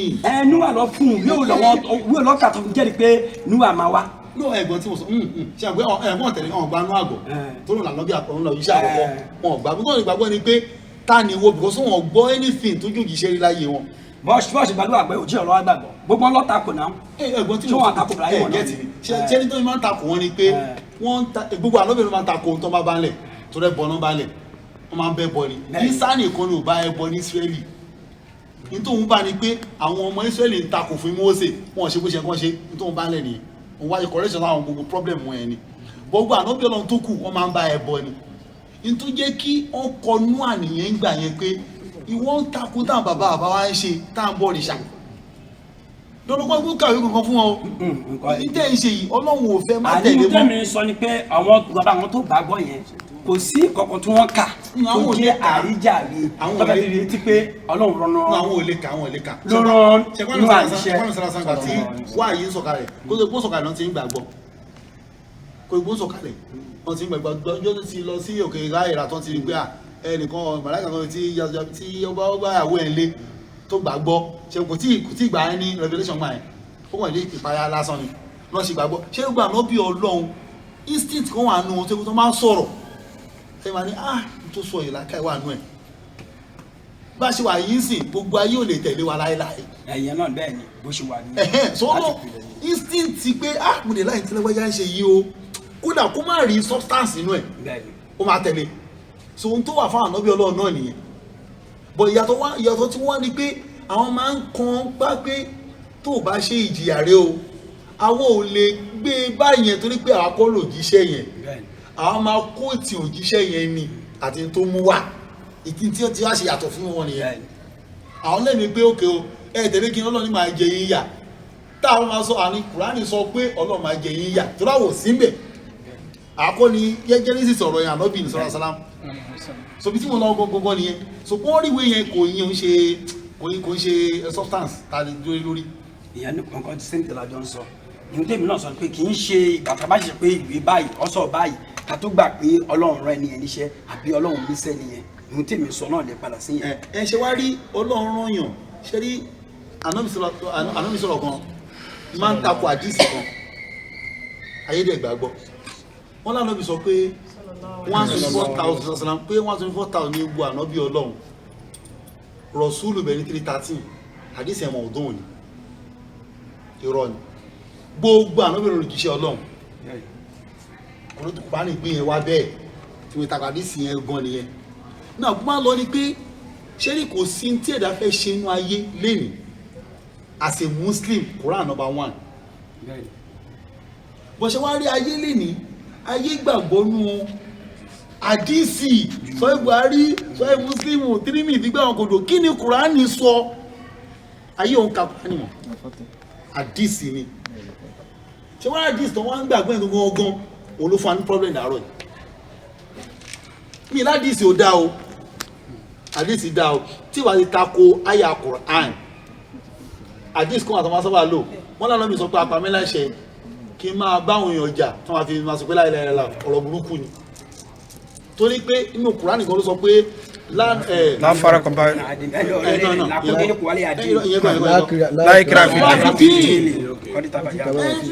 kí láti báwọn jà sí àdìsí ẹ̀mọ̀ ọdún òní anábìrò báwọn jà kó tó bá àsìlámù yẹn wọ ni àwọn yẹn ní ayé ń lò jù lẹ́nìí ló ń bí gbogbo ogun káàkiri pé tó bá gbàsà máa pa ẹ for what cause. ẹ̀yin lẹ pàdé sẹni mọ̀ọ́dún. mọ̀ọ́dún ni ó tako Kùránì. ṣé mo pé ọ̀rọ̀ tẹ sọ pé mọ̀ọ́dún yẹn. ó tako Kùránì. ó ní àwọn nǹkan tó fi máa mọ sọ yìí àdìs azan. àdà fún yín sábì táyé ti bàjẹ́ wọn gan ni. ó ní nǹkan tó fi mọ̀. ṣé ní tó fi wọn ẹ̀ gangan ni problem ta ni. ṣé láwọn tó fẹ́ lo àdìs wọ́n gbé kọ́ ìdá yẹn kalẹ̀ fún wa. kọ́ ẹ̀jọ̀ kí ni Kùránì wà fún un. dáàdi ní sọ ọ̀rọ̀ náà kó kí ni nìyẹn. kì í ṣe gbogbo ọ̀rọ̀ ni Kùránì touch. ẹni sùúrù gbọ́dọ̀ ẹ má jẹ́ àdàrọ̀pọ̀ o tábà wà lápẹ̀ pé nǹkan tẹ́yìn rẹ́kọ̀dì gbogbo ayé ló máa gbọ́ èyí jẹ́ ká máa pé àwọn tàfáànù lẹ́wà ń bẹ̀yìn ọdẹ sọ̀rọ̀ bẹ́ẹ̀. láti introduce ara kan àgbà sọ̀rọ̀ lónìí kò yẹ ká introduce ara wa àkínú tó wọ̀ fi bẹ́ẹ̀ kì í ṣe gbogbo. ẹja kan introduce ara wa náà àlọ́ sọ̀rọ̀ sàánú mi tẹ́yìn bá dé ọ̀dọ̀ àwọn tí mo ra wa náà anyway mo fọ́ tó ọmọ wa ẹja introduce ara wa orúkọ tèmi ni Ustazjamiu Adégúnwà tí mo jẹ́ àmì RISALATUL international àwọn tí ibi tá a wà yìí ní Ìjẹ̀bú Òde ní mọ́ṣáláṣí Mahdi Sheikh Mahdi ní Ìjẹ̀bú Òde so àwọn ọba tó ń jókòó yìí náà àwọn ni khalifa náà I'm the branch imam general náà gbogbo ìjọ Mahdi worldwide. náà náà bàbá orúkọ mi ni Khalifa Abdulrafiu Olúgbénga Araba. orúkọ tèmi ni Imam Muhammadu Mustapha Ghazali Alága Imam Ojúlù Sheikh Mahdi bàbá 40 Pegu. náà bàbá orúkọ tèmi ni Khalifa Abdulmajid. okay láti ẹgbẹ́ àwọn ìdáadáa náà àwọn afọ́ wa. orúkọ tèmi ni Khalifa Muhammadu Taofik Tijani mo jẹ́ Mukadam. okay so bóyá ìta wà ń bí ni bóyá ṣe Mahdi ní Ìjẹ̀bú Òde ní tá a gbọ́ tá a fi wá ó yẹ kí n ti wá ti pẹ́ náà anyway wípé àwọn ìyá wa náà. orúkọ tèmi ni Sáfúrì Yàtọ̀ Adékọ̀yà láti Lagos State. Ogele ti wá. Okay. Orúkọ mi ni Aminatu Mohammed. Náà. Ajá tó ní kọ́ dùn gan.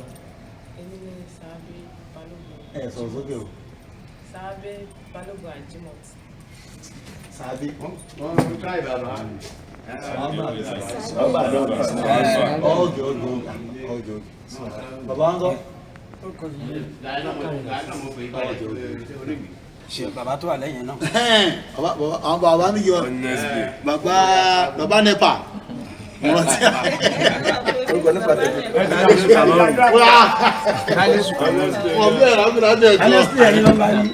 orúkọ tèmi ni Khalifa Muftaudeen Balogun. Muftau Adeoye. Okay.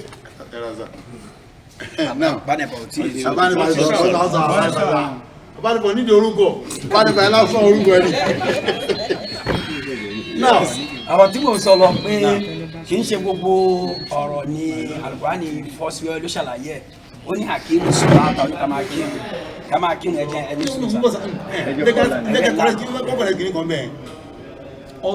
ṣàgbé ń ká sọ ni pé gbogbo ọ̀nì Kùránì dá sí fọ́síwẹ́wẹ́ ọ̀tọ̀ fọ́síwẹ́wẹ́ ẹ̀kùnṣẹ́ tí ó gbà ẹ́ gbọ́ gbogbo nǹkan ló dá sí. ìfọ́síwẹ́wẹ́ yẹn náà ṣàpé bẹ́ẹ̀ náà lọ ti gbé wọlé ibi ṣe ìfọ́síwẹ́wẹ́ yẹn lọ ti gbé wọlé Ọlọ́run ní ká kírun báà la ṣe máa kí tàṣùbà báà la ṣe máa kí àyílà báà la ṣe máa ká sí kò sí yẹn mbẹ ó ní ká ṣàlùwàlá ó níbi tó sọ dé ó dẹ̀ níbi tó fi súnà kún gbogbo àwọn kìíní yẹn náà lè jẹ́ káwọn èèyàn fi lu àdìs èdè tí àṣẹ lè sọ pé àdìs ilé yìí. ìmọ̀mù má bínú sà kò sí súnà nù àdìs kò sí súnà nù àlùwàlá ẹ̀yin ṣáwù kò sí súnà nù àlùwàlá kò sí súnà bẹ́ẹ̀ ṣé súnà tó wà ń bẹ̀ ní mẹ́ta tàwa ń ṣe yẹn.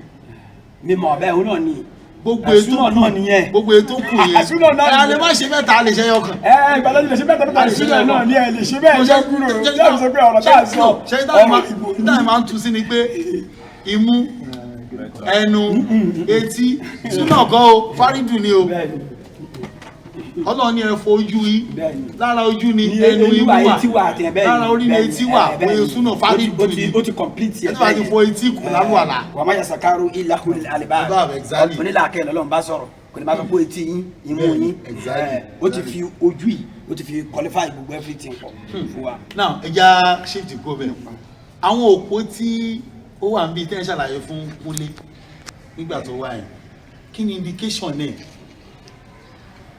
ẹ má bínú mi ò bá ní ká tó lọ sí ibi bẹ̀yẹn nípa ọ̀rọ̀ Mahdi tí ẹ kọ́kọ́ bá wà gan-an lẹ̀ àkọ́kọ́ yanjú kẹ́ ẹ tó lọ sí àwọn torí pé ẹ bá kọ́kọ́ gbàgbọ́ yé Mahdi yẹn báwo lẹ ṣe fẹ́ gbàgbọ́ yé. ẹ ṣeun aláwọ̀kọ́ ni pé agbágbọ́ ẹ̀ débì kan peter agbọ́dé ni pé one mo sọ pé kò sí sọ Bukhari tó sọ̀rọ̀ nípa Mahdi Muslim ò dẹ̀ sọ̀rọ̀ nípa ẹ̀ Quran ò tiẹ̀ sọ̀rọ̀ tó jọ ṣẹ́gẹ̀ secondary aspect ni the word Mahdi yẹn máa jẹ́nu ayé wa torí pé Quran ò sọ̀rọ̀ nípa ẹ̀ nínú òye tọ́jọ́ títí nínú àkọọ́lẹ̀ ọ̀tọ̀ lóye ọ̀tọ̀ làkọọ́lẹ̀ ṣe àpé ìtàn wá pé ẹgbẹ́ mọ̀sán ọ̀kọ́lẹ̀ kan ní àdìs kan sún wá pé kò sí Mahdi kò sí Isa pé Isa náà ni Mahdi àdìs kan dẹ̀ wá tó sọ pé Isa ọ̀tọ̀ Mahdi ọ̀tọ̀ ẹ̀kọ́ wà kódà gan kọ́ńdáríyàn kan tó wà tó pé wọ́n nígbà tí sábà dé àfẹ́ kírun àsùbá lọ́wọ́ àdìs kan sọ pé Mahdi ló máa kí irun àsùbá yẹn fún wa àdìs kan nínú Isa ló máa kí fún wa so ó tún wẹ́ pé Isa ọ̀tọ̀ Mahdi ọ̀tọ̀. ṣeré àkọ́kọ́ náà gẹ́gẹ́ bí nǹkan tí àwa gbọ́ lẹ́nu Sheikh Muhammad al-Mahdi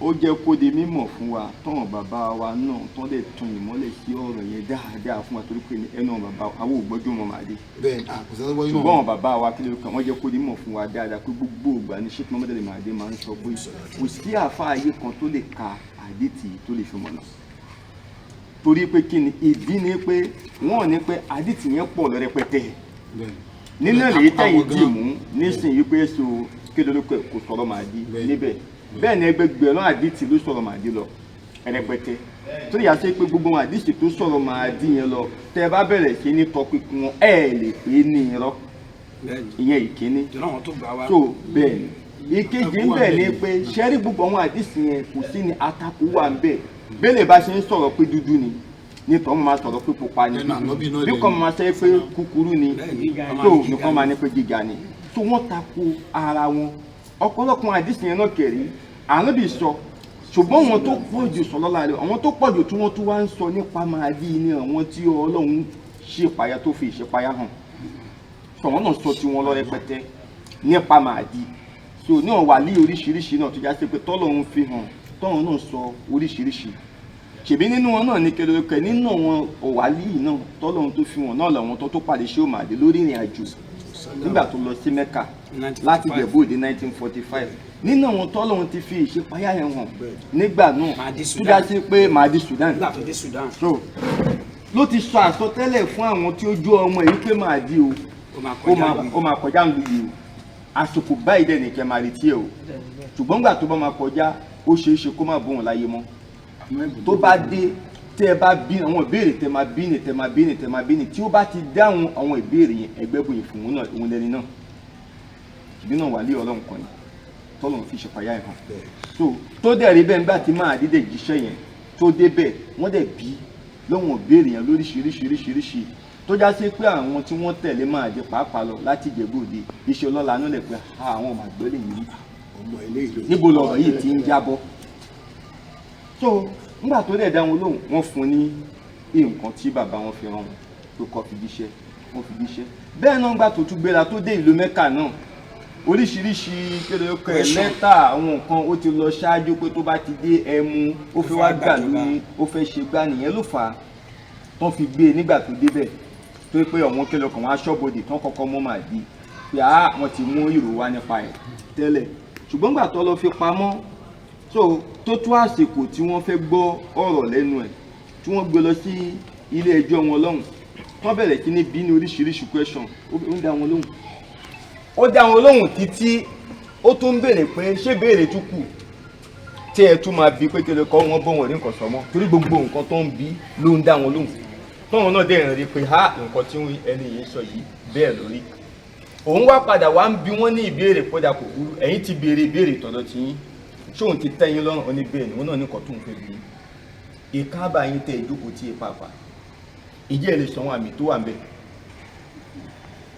so ní ojú ọ̀nà báyìí báyìí lójú ọ̀nà báyìí báyìí lójú ọ̀nà báyìí báyìí àwọn àmì wo ló wà ń bẹ̀ ṣùgbọ́n wọn lọ ní àkàkà ni wọ́n wà wọn ò lè dáhùn. wọ́n kàn sọ fún wọn yìí pé. wọ́n náà mọ̀ ṣe ní kẹlò tí. ibi àlejò ibẹ̀ yẹn ojú òun náà ṣe kọ́ wọ́n dẹ̀ wá bí pé ṣé lójú ara nàbí nínú ẹ̀mí. mò ń bọ̀ mà so ó bí wọ́n léèrè wọn ò lè dáhùn ìgbà tán wá wò tán ní ìdáhùn sí mọ́ so lẹ́sẹ̀ wá bẹ̀rẹ̀ sí ní sọ àwọn nǹkan yẹn fún wọn àwọn lọ́wọ́ ń bí pé àpè bóun ṣe ń sọ fún wọn pé lójú ọ̀nà báyìí báyìí tẹ́ bá lo àmì báyìí lẹ́ máa bá ń bẹ̀ àmì báyìí lẹ́ máa bá ń bí àmì báyìí lẹ́ máa bá ń bí lẹ́sẹ̀kẹsẹ̀ ni wọ́n lọ gbé nǹkan tí wọ́n fi ń wò nǹkan ni wọ́n fi ń wò tọ́jú pé bó ṣe ń sọ yẹn náà ni wọ́n ń bá àgbọn yẹn níbẹ̀ ìyẹn ló fà á ló bá ṣe wá ń bí pa gbogbo àwọn nǹkan tó ń sọ yìí èèmọ̀ ńlá lélẹ̀ ìjẹ́ báwo ló ṣe mọ̀ ṣé wọ́n wà ń bẹ̀ ni ló fi náà wà ń bẹ̀ wọ́n á bí pé nínú ara àbí náà lónà wà ń bẹ̀ nínú ẹ̀ so wọ́n ti jẹ́ kó nímọ̀ kò ṣẹ́rí àdìtì tá n ká yìí kò sí ẹni tí ó lè ka àdìsí yẹn ẹ̀mọ́ tó mi lójú ní gbogbo ọ̀rọ̀ tí a bá bọ̀ láti ẹ̀kan ẹ̀ nítorí mi lójú rẹ̀ o irú ọ̀tọ́ mi bàbá léèrè ń gbà yẹn ṣé wọ́n bí wọ́n láwọn question tí mo bí yín ṣá.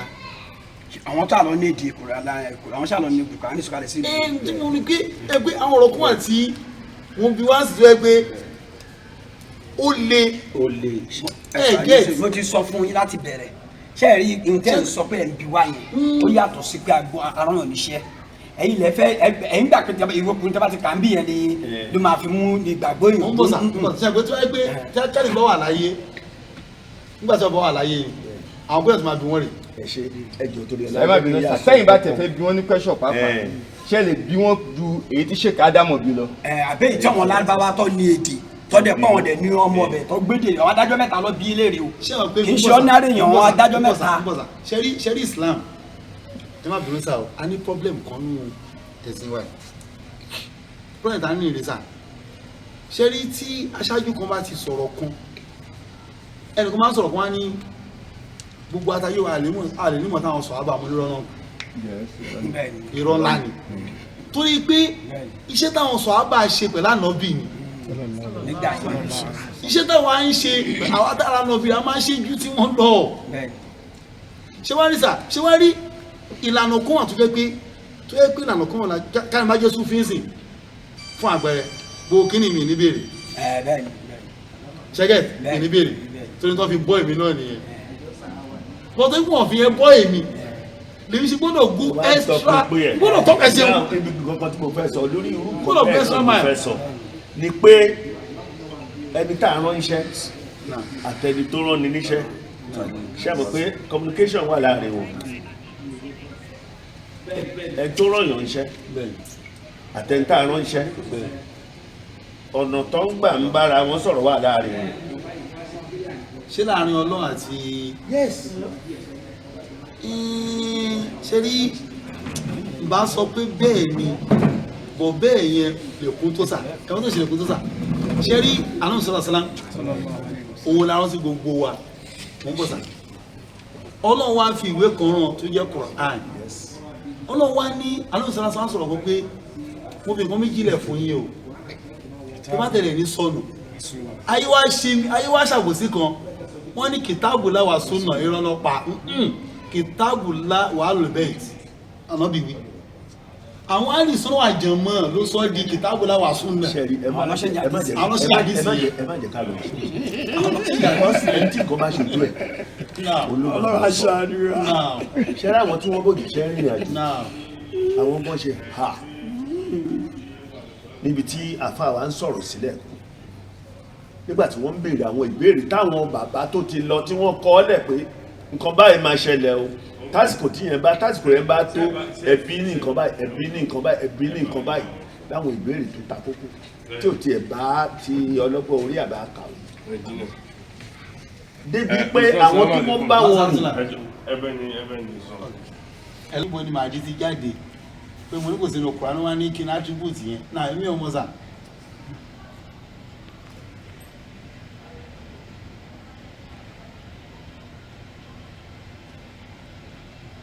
bẹ́ẹ̀ ni Kùránì náà sọ bẹ́ẹ̀. ṣe bí fóònù rẹ̀ gbèsè spíkà.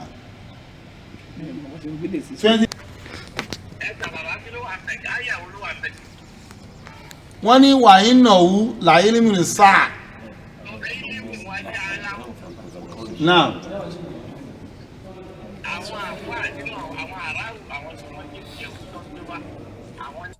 inna ja'alnahu qur'anan arabiyyan la'allakum ta'qilun ọ̀rọ̀ Qur'ani ló ń sọ. Naam. wa innahu fi ummil kitabi ladayna la'aliyyun hakimun ọ̀rọ̀ Qur'ani ló ń sọ. Bẹ́ẹ̀ni. ó wá ń padà sọ pé afanadiribu ankum dhikra safa ṣé kákọ̀ fi yín lẹ̀ ká má fi al-Qur'ani ran yín létí. an kuntum qawman musrifin kẹ́ wá di oníbàjẹ́ ènìyàn kalẹ̀. wa kama arsalna min nabiyyin fil awwalin mélòó la fẹ́ kànú àwọn òjíṣẹ́ tá a ti ránṣẹ́ kọjá wa ma ya'tihim min nabiyyin ànábì kan ò dérí illa kanu bihi yastahzi'un àbí kan fún ànábì yẹn ṣe ẹ̀yẹ lọ́lọ́run fi wá ń sọ ìtàn àwọn ànábì kankan ṣẹ́gẹ́tì méjì ẹ wá máa gbọ́ ẹ wá rí pé tàbá wá kúrò ńbẹ̀ bó ṣe ń sọ̀tún yẹn a máa padà sí lọ́rọ̀ alukur'an tó fi rán Muhammad Salam. ṣẹ́gẹ́tì mi nísìn ẹ wá wò nísìn ẹ wá bá mi sọ fún wọn pé kí wọ́n lọ sí aya 31 wọ́n lè mọ̀ pálíkùrán lọ́wọ́ sọ. Aya 31. bẹ́ẹ̀ni gbogbo bó ṣe wá ń pàtó yẹn bọ̀ wọn kọ́ lu ní tí wọ́n sọ fún ànẹ́bì rẹ o law nuzila hadha al-Qur'anu ala rajulin min al-qaryatayn azimin tó bá já sí pé kùránì yìí ọlọ́run bá wu ẹnìkan tó jẹ́ èèyàn ńlá nínú ìlú Mẹ̀dínà tàbí Mákà ni yàtọ̀ sànẹ́bì àwọn ò bá gbàgbọ́. ìyẹn ló dé àwọn yaksimuna rahmata rabbika ṣáwọn ni wọ́n ń pín ìkẹ́ ọlọ́run bí ẹ̀yin fẹ́ jà nẹ́bí ọlọ́run ni. ẹ̀yin téèyàn fẹ́ jẹ ṣáwọn náà ń pín nahnu qasamna baynahum àwa là ń pín láàrin wọn. ma'ishatahum fil hayati dunya ìyẹn téèyàn fẹ́ jẹ àti tó fẹ́ jẹ láyé wa rafa'na ba'dahum fawqa ba'din darajatin gbogbo yẹn ó fi ń júwe wípé ẹ̀yin kọ́ lẹ fẹ́ pín ilé ọlọ́run lọ́wọ́. bẹ́ẹ̀ni. ṣẹ́gẹ́tì mìíràn kọ́ tó wá sínú àyà 43. jọ̀bọ̀ ọlọ́run tó sọ̀rọ̀ mí ó tún padà sí di ọ̀rọ̀ alukur'ani yẹn. ó ní pásítẹ̀m síkídìlẹ̀ ní òyìnbá ilẹ̀ ìkà. alukur'ani tá a fi ránṣẹ́ sí ọ òun ni kí wà nábì gbámú. ṣe súnmọ́nù tí nìdí ló ní ká lọ gbámú àdé Bukhari. kur'ani ni. innaka ala siratin mustaqim orí pé èyí tó dájú ni pé ojú ọ̀nà tààrà ló wà. ó tún wá tẹ̀síwájú náà wà innahu la dhikrun laka. alukur'ani ni ó máa jẹ́ ìwé ìrántí tó máa fi lo ayé wa lẹ́ka omika àti fáwọn ọmọ ẹ̀yẹn ṣé Bukhari ni àbí Tirmidhi. wa sawfa tus'alun orí kur'ani yẹn náà lọ́lọ́run ti ń bọ̀ wá bí wo àtàwọn ọmọ ẹ̀yẹn léèrè. ó tún padà sí bí ìtàn ànábì mi bí wá sálímánà arsalna min qablika min rusulina. ẹ bá mi sọ fún wọn kí wọ́n tún wá lọ. ó tún sọ̀tàn bọ̀ ó ń sọ̀tàn bọ̀.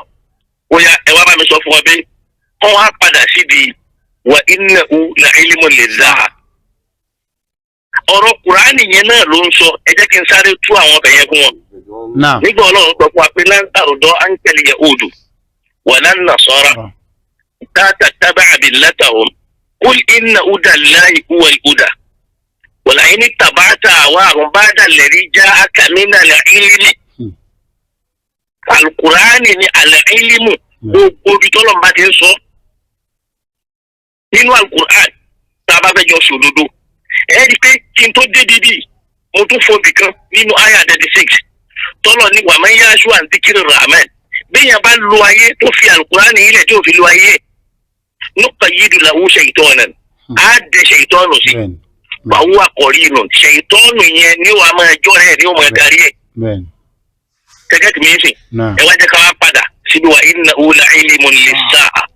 alukur'ani òun ní ìmọ̀ tí ó ṣàlàyé alukur'ani àṣà àkùnwà tí ó ṣàlàyé ọ̀rọ̀ àlùkìyámà. la tamtarunna biha má ja ọ̀rọ̀ sáà yẹn níyàn wattabi'uni èmi ànábì ní kẹ́ ẹ tẹ̀lé ṣé Ìsá nìyẹn. ànábì ni. asa siratu mustaqim èyí lójú ọ̀nà tààrà kẹrí tó kó bá wọn rèé tó kó bá pọ̀lọpọ̀ àwọn àfa ẹ rí i pé nígbà tí Ọlọ́run bá ń sọ̀rọ̀ bọ̀ ó ń sọ̀rọ̀ àwọn ànábì kankan ó ń yà ń bí ọ̀rọ̀ wọn. bẹ́ẹ̀ni. ó wá ń sọ wípé tẹ bá padà sí 55. ó ní pàlámà àṣàfúnà nígbà tí wọ́n hu ìwà tó bí àwọn Ọlọ́run nínú intakomunaminihu àfìyàjẹ wọn àgìràkìnahum ajímàáyín náà àtẹ gbogbo wọn rè. fàjànàhum sálàfàn wà matalan lil akhirina àwa sọ wọn di ẹni táwọn àná máa wò àtàpéjúwe fáwọn ti sìn níbi ìwà burúkú. Ọlọ́run wa ní wàlá má dùrí bàbónú Màríyámà mọ́sàlá nígbà tó Ọlọ́run wá fi ọmọ Màríyámà ṣe àpèjúwe ìdáǹkà òmùkà minhum yasidun làwa rí àwọn tí wọ́n jẹ́ èèyàn kan nù wọn tó ń kọjú àwọn èèyàn yasidun wọ́n fojú yẹpẹrẹ ìyẹpẹrẹ tó fún ni pé wà kọ́ọ́lù àhálẹ̀ àtùnà khairun amúhù àmàdọ́rà búhù lákà torí pé àwọn ń wò pé Ọlọ́run ni ọmọ Màríà yẹn.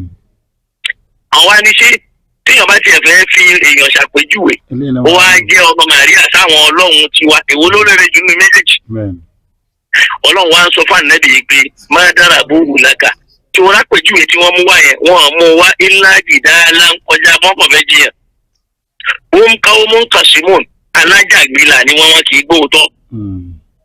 in huwa Isa ò jẹ́ nǹkan kan illa abudun ó jẹ́ ẹrú kan àní amúná àléhì táwọn Ọlọ́run kan ṣèdèrà wa fún kò já mọ́ nǹkan kan ọjà apá dẹ̀ lára Quran lọ́dọ̀ yẹn kéèyàn máa attach personality ńlá kan mọ́ waja'alnahu masalan li bani Israel àṣẹ láwò kọ́ ṣe fún ọmọ bani Israel àti ìjọba bá mùsùlùmí Quran ló sọ yìí Ọlọ́run wá ní walau nasha'u tó bá jásí pé ó bá wọn àwọn Ọlọ́run ni laja'alna minkum malaikata a lè ṣe nínú yín náà màláìkà lórí ilẹ̀ náà yakhulufuna tẹ́yìn ní ọmọ gbẹ́bẹ̀ ó tún wá padà sí di ọ̀rọ̀ alukurani ìwà innahu alukurani tá à ń sọ yìí o la ilmun lis-sa'a òun ní ìmọ̀ tí ó ṣàlàyé ọjọ́ kẹyìn látàmútàrú nẹ̀bí ha ẹ má jiyàn sí ọjọ́ kẹyìn yẹn o Ànábì ló ń sọ̀rọ̀ mẹ́ o wá tábẹ̀ òun ní èmi ní kẹ́ ẹ tẹ̀lé o ṣé ìsàlà fẹ́ tẹ̀lé hada siratu mustaqim lára àwọn ideology pé wọ́n wá sọ di wà innahu la alamu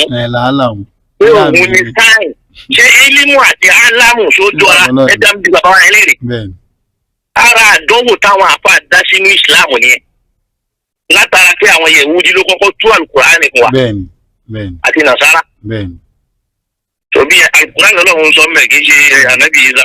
ṣe n kí sáà ẹbí ẹni béèrè okay sheik máa gbìn lẹ́tà Sheikh Mubarak Ajayi ìlú Ẹ̀pẹ́ làwọn wà asálàfì káwọn àlẹ́gùn.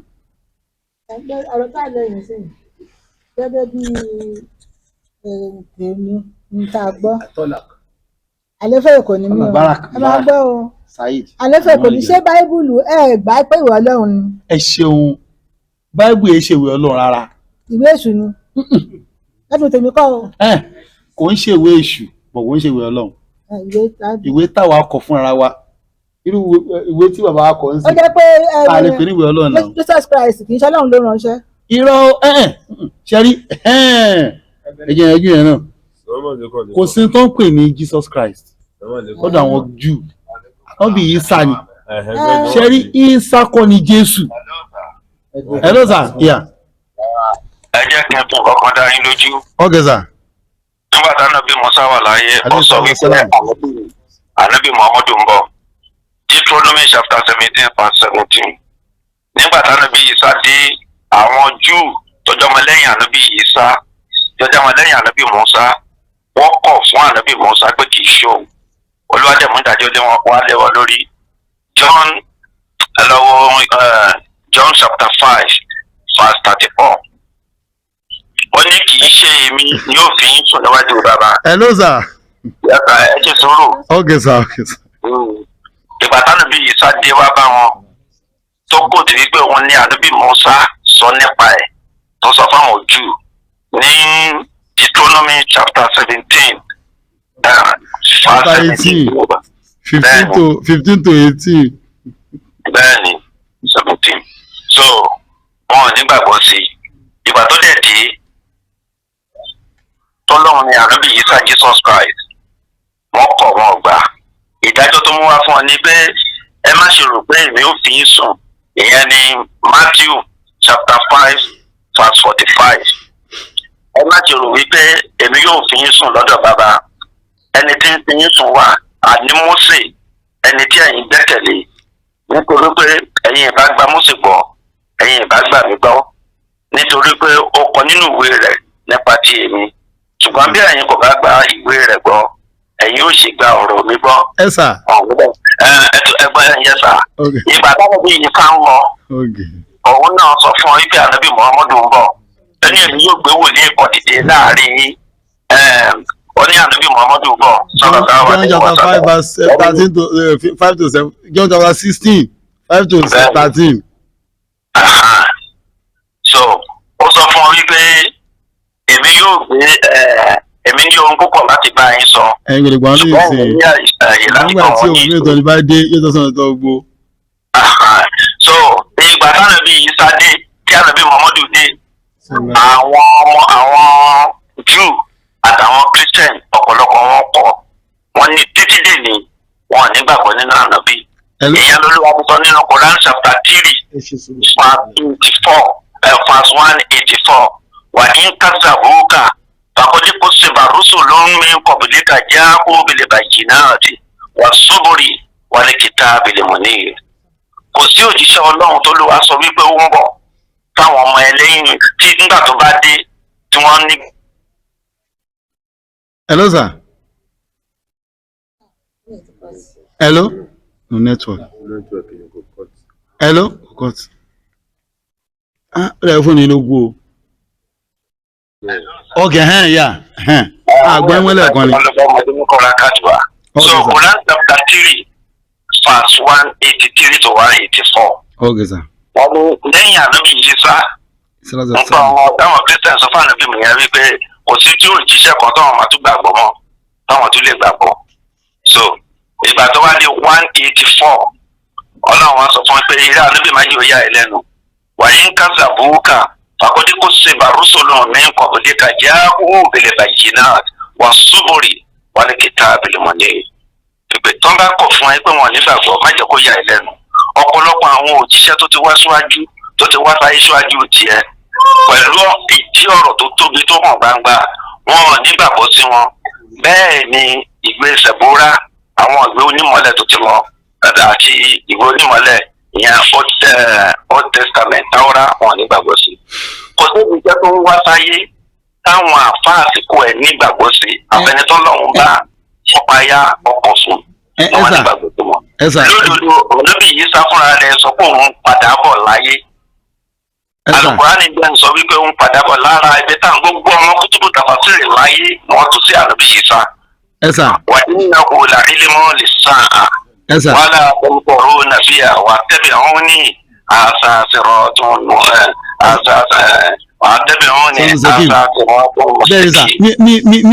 mi fẹ́ béèrè mi láti ibẹ̀ yẹn.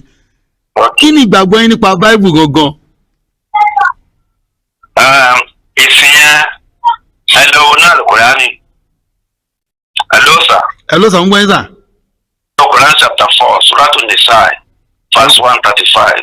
Wọ́n ní yá ayyuhal ladina amanu aminu billahi wa rasulihi wal kitabi alladhi nazzala ala rasulihi wal kitabi alladhi anzala min qablihi wa man yakfur billahi wa malaikatihi wa kutubihi wa rusulihi wal yawmil akhir faqad dalla dalalan ba'ida.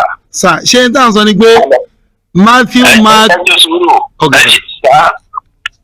mo ń ṣe dáhùn wá ni pé láti Matthew Luke John ìwé Jésù nìyẹn ìwé Ìsá nìyẹn ṣe àyàrí. Hello sir. Mo ní ṣe ń dáhùn wá ni pé láti Matthew the Revelation ìwé Ìsá nìyẹn. Ẹ ṣe sùúrù ẹ jẹ́ kí n sọ nǹkan bíi tá à ń lọ ó ti yé mi. Okay sir. Olúwa mọ̀ wípé síwájú kí Al-Qur'ani tó dé wọ́n ti yí ọ̀pọ̀lọpọ̀ Báíbù Qur'an ò dáhùn tiẹ̀. Suratul Maida. Báíbù kọ́ Ọlọ́run dárúkọ nínú Kùránì o. Sà Báíbù kọ́ Ọlọ́run dárúkọ o. Sà. Báíbù kọ́ ni kìtáàbù láì o. Báíbù kọ́ o. Àtàwọ́rá ń kọ́ kì í ṣe kìtáàbù láì. Àtàwọ́rá ni kìtáàbù láì. Ó wà lọ́dọ̀ àwọn Júù. Báíbù ẹ̀ ṣe kìtáàbù láì. Ẹ jẹ́ àfi orúkọ Báíbù lẹ̀. Lòdì òyìnbó. Àtàwọ́rá ń kọ́ kì í ṣe kìtáàbù láì. Àtàwọ́rá kìtáàbù láì ni. Ìjìnlá kìtáàbù láì ni. But both new and old kò ń ṣe kìtáàbù láì. Ẹ jẹ́ nǹkan ẹ fún wọn nọ́mbà ẹ jẹ́ fún àwọn tí wọ́n kọ́ nílò mi ti ok ẹ má jà lórúkọ ẹ jẹ́ no sir bẹ́ẹ̀ kọ́ mà ẹ já ẹ wọ́n kọ́ Kùránì náà ṣẹ́rí ẹ ṣeun sà ṣẹ́rí Bíbélì láti Genesis dé Malachi ẹ báwo ni sọ extract náà wọ́n ayọ́ka láti inú ìwé ṣẹ́rí gbogbo ìwé ànábì Ọlọ́run irú Aísáyà ìwé kan ni Jeremiah ìwé kan ni Hosea ìwé kan ni ó wá pa ọgbọ̀n ìwé yẹn pọ̀ sínú Bíbélì extract dẹ̀ ni extract wọ́n kọ ọ̀rọ̀ lórí táwọn ànábì Ọlọ́run yẹn gbà kò ń ṣe ìwé yẹn gbọ́ngbọ́n nìyẹn ló fi jẹ́ pé bó ṣe inú ìtọ́ bá ok ẹja ṣe báyìí ẹja mbọ̀ ok ẹja ṣe báyìí sà òun rè ẹjẹ sáré kàwé kan ní Báíbù mo ń bọ̀ sà ó máa ṣe pé wọ́n ní Mósè ló kọ Genesis Exodus nọ́mbà 50 wa Deuteronomy wọ́n ní Mósè ló kọ́ àbísà ẹ wá gbọ́n tí Mósè sọnù Deuteronomy nǹkan tó ẹjọ́ kọ́ mú wá náà nǹkan tó ẹjọ́ kọ́ mú wá bẹ̀ẹ́ yẹn kọ́ mú yẹn wá mú bọ̀ sá mú bọ̀ kẹ́lọ̀ kí Mósè kọ́ ló kọ́ ni extract ni wọ́n ṣe yìí lórí ẹ̀ ni ẹgbẹ́ o nǹkan ní Mósè kọ́ rẹ o ní Deuteronomy chapter 34 verse 5-7 ó ní Mósè bẹ́ẹ̀ ni Mósè ìránṣẹ́ Olúwa kú ní ilẹ̀ Móábù gẹ́gẹ́ bí ọ̀rọ̀ Olúwa ó sì sin ní àfonífojì ilẹ̀ Móábù tí ó kọjú sí Bẹ́tfẹ́rì ṣùgbọ́n kò sí ẹnìkan tí ó mọ ibi tó jí ibojì àdí òní ṣé Mósè ló tó kọ ọjọ́ òkú ẹ̀ lẹ̀ ibi tí wọ́n sin sí ní ìwé Mósè ìyẹn kan now kí àkókò Mósè kan ló kọ extract ni wọ́n ṣèwé lórí ẹ̀ ni nínú ìwé Exodus chapter yẹn wọ́n láti ẹgbẹ́ mò ń bọ̀ kẹ́nà tí mo ń sọ màá fún yín lásà no ọ̀tọ̀ọ̀bọ̀ kò yẹ kó ọ̀tọ̀ọ̀bọ̀ extract ni extract ni ẹ̀nà bẹ́ẹ̀ ni kìtàbùlà ni bọ̀ kò ń ṣòwò lélẹ̀ kìtàbùlà ni. ṣé tá a bá ń sọ̀rọ̀ ìyẹn náà ṣe sọ ẹ̀yin lẹ́mọ̀ ìṣe ẹ̀gbẹ́ dání àwọn. ẹ ṣe ọ̀tí àlùfẹ́ fún now hello sir. hello sir. ẹ jẹ́ ìgbà àkọ́kọ́ fún yín. okay sir. ṣẹ́rí gbogbo eléyìí tẹ̀yìn sọ yẹn. ìjà lè rí ìwé míì tó tọ́ka sí pé ànábì ń bọ̀ yàtọ̀ sí àtàwọ́rà àti ìjìnlẹ̀ láyé. ó wà ní Quran. ṣé àdúgbò bẹ́ẹ̀. ó wà ní Quran. ṣẹ́rí àtàwọ́rà mo ń bọ̀ sá ṣẹ́rí àtàwọ́rà zebura sufi ibrahim pẹ̀lú àánú Quran. very good. ó yẹ wọn lọ wọ ní báyìí mo ọkọ̀ kan wá ní Quran wà inú yóò ṣe wọn náà. ẹ ti sọ̀rọ̀ ẹ wá lọ wo lóyìn jíìlà tẹ̀yìn bá ní ìjìlá èmi ní lọ́wọ́ màá tún ìmọ̀ ìtẹ̀yìn bá ní. ẹ lọ wo rúyà Yohana ẹ lọ wo ìjìlá Yohana chapter 16 verse 12. John chapter 16:12 ni ẹ Jọ́ọ̀nù nìyẹn. àwọn yẹn ṣe sùúrù. yóò ń ṣe jíra. إن لي أمورا كثيرة أيضا لأقول لكم ولكن لا تستطيعون أن تحتملوا الآن وأما ما جاء ذاك روح الحق وهو يرشدكم إلى جميع الحق لأنه لا يتكلم من نفسه بل كل ما يسمع يتكلم به فيخبركم بأمور آتية ذاك يمجدني لأنه يأخذ من مالي فيخبركم chapter 15 verse 12. níbẹ̀ lànàbí ti ń sá ti sọ nípa wíwáyé ànábì wípé òun ní ohun púpọ̀ fún yín láti bá yín sọ ṣùgbọ́n táyìn ò ní lè láyè láti gbé mọ́ra nígbà tí ẹ̀mí òtítọ́ náà bá dé ọ̀làmọ̀tá àkàjá àrùn àti ìfàwọ́ ìlú kídùnkùn ilé ajẹ́mí òun ni yóò máa fi yín mọ̀nà lọ síbi ohun gbogbo adé àgírí gbogbo ayé àgírí ìgbà ànábì ló ń sọ nípa ẹ̀ àwọn àfáà yìí mọ̀ ìgbà ànábì ló ń sọ nípa ẹ̀ ọ̀rọ̀ yìí ó wá yẹ ká gbàgbọ́ àbí kò yẹ ká gbàgbọ́. ẹ ṣeun sà. níbo la ti rí ọ̀yọ̀ yìí sá. ṣé rí àbá gbàgbọ́ bọ́ àtúnlẹ̀ gbàgbọ́ sà. ṣé rí ọ̀rọ̀ tẹ́ ẹ sọ ẹ̀rọ gangan wọn ò lè fìdí ọmọ ìpanu bíi ìsà ló sọ. torí pé ẹni tó gba ọ̀rọ̀ yẹn wá kò rí ànábì yìí sáré. ẹ rò bẹ́ẹ̀. bẹ́ẹ̀ ni ó wà ní báyìí òun rè ó wà ń bẹ̀ John chapter 21 ó wà ń bẹ̀. ọkọ tí ọ̀pọ̀lọpọ̀ àwọn ènìyàn ń kọ àwọn tí wọ́n torí mo ṣe Islamic studies yàtọ̀ sí mọ́ríkàsì tí mo lọ àti yunifásitì tí mo lọ.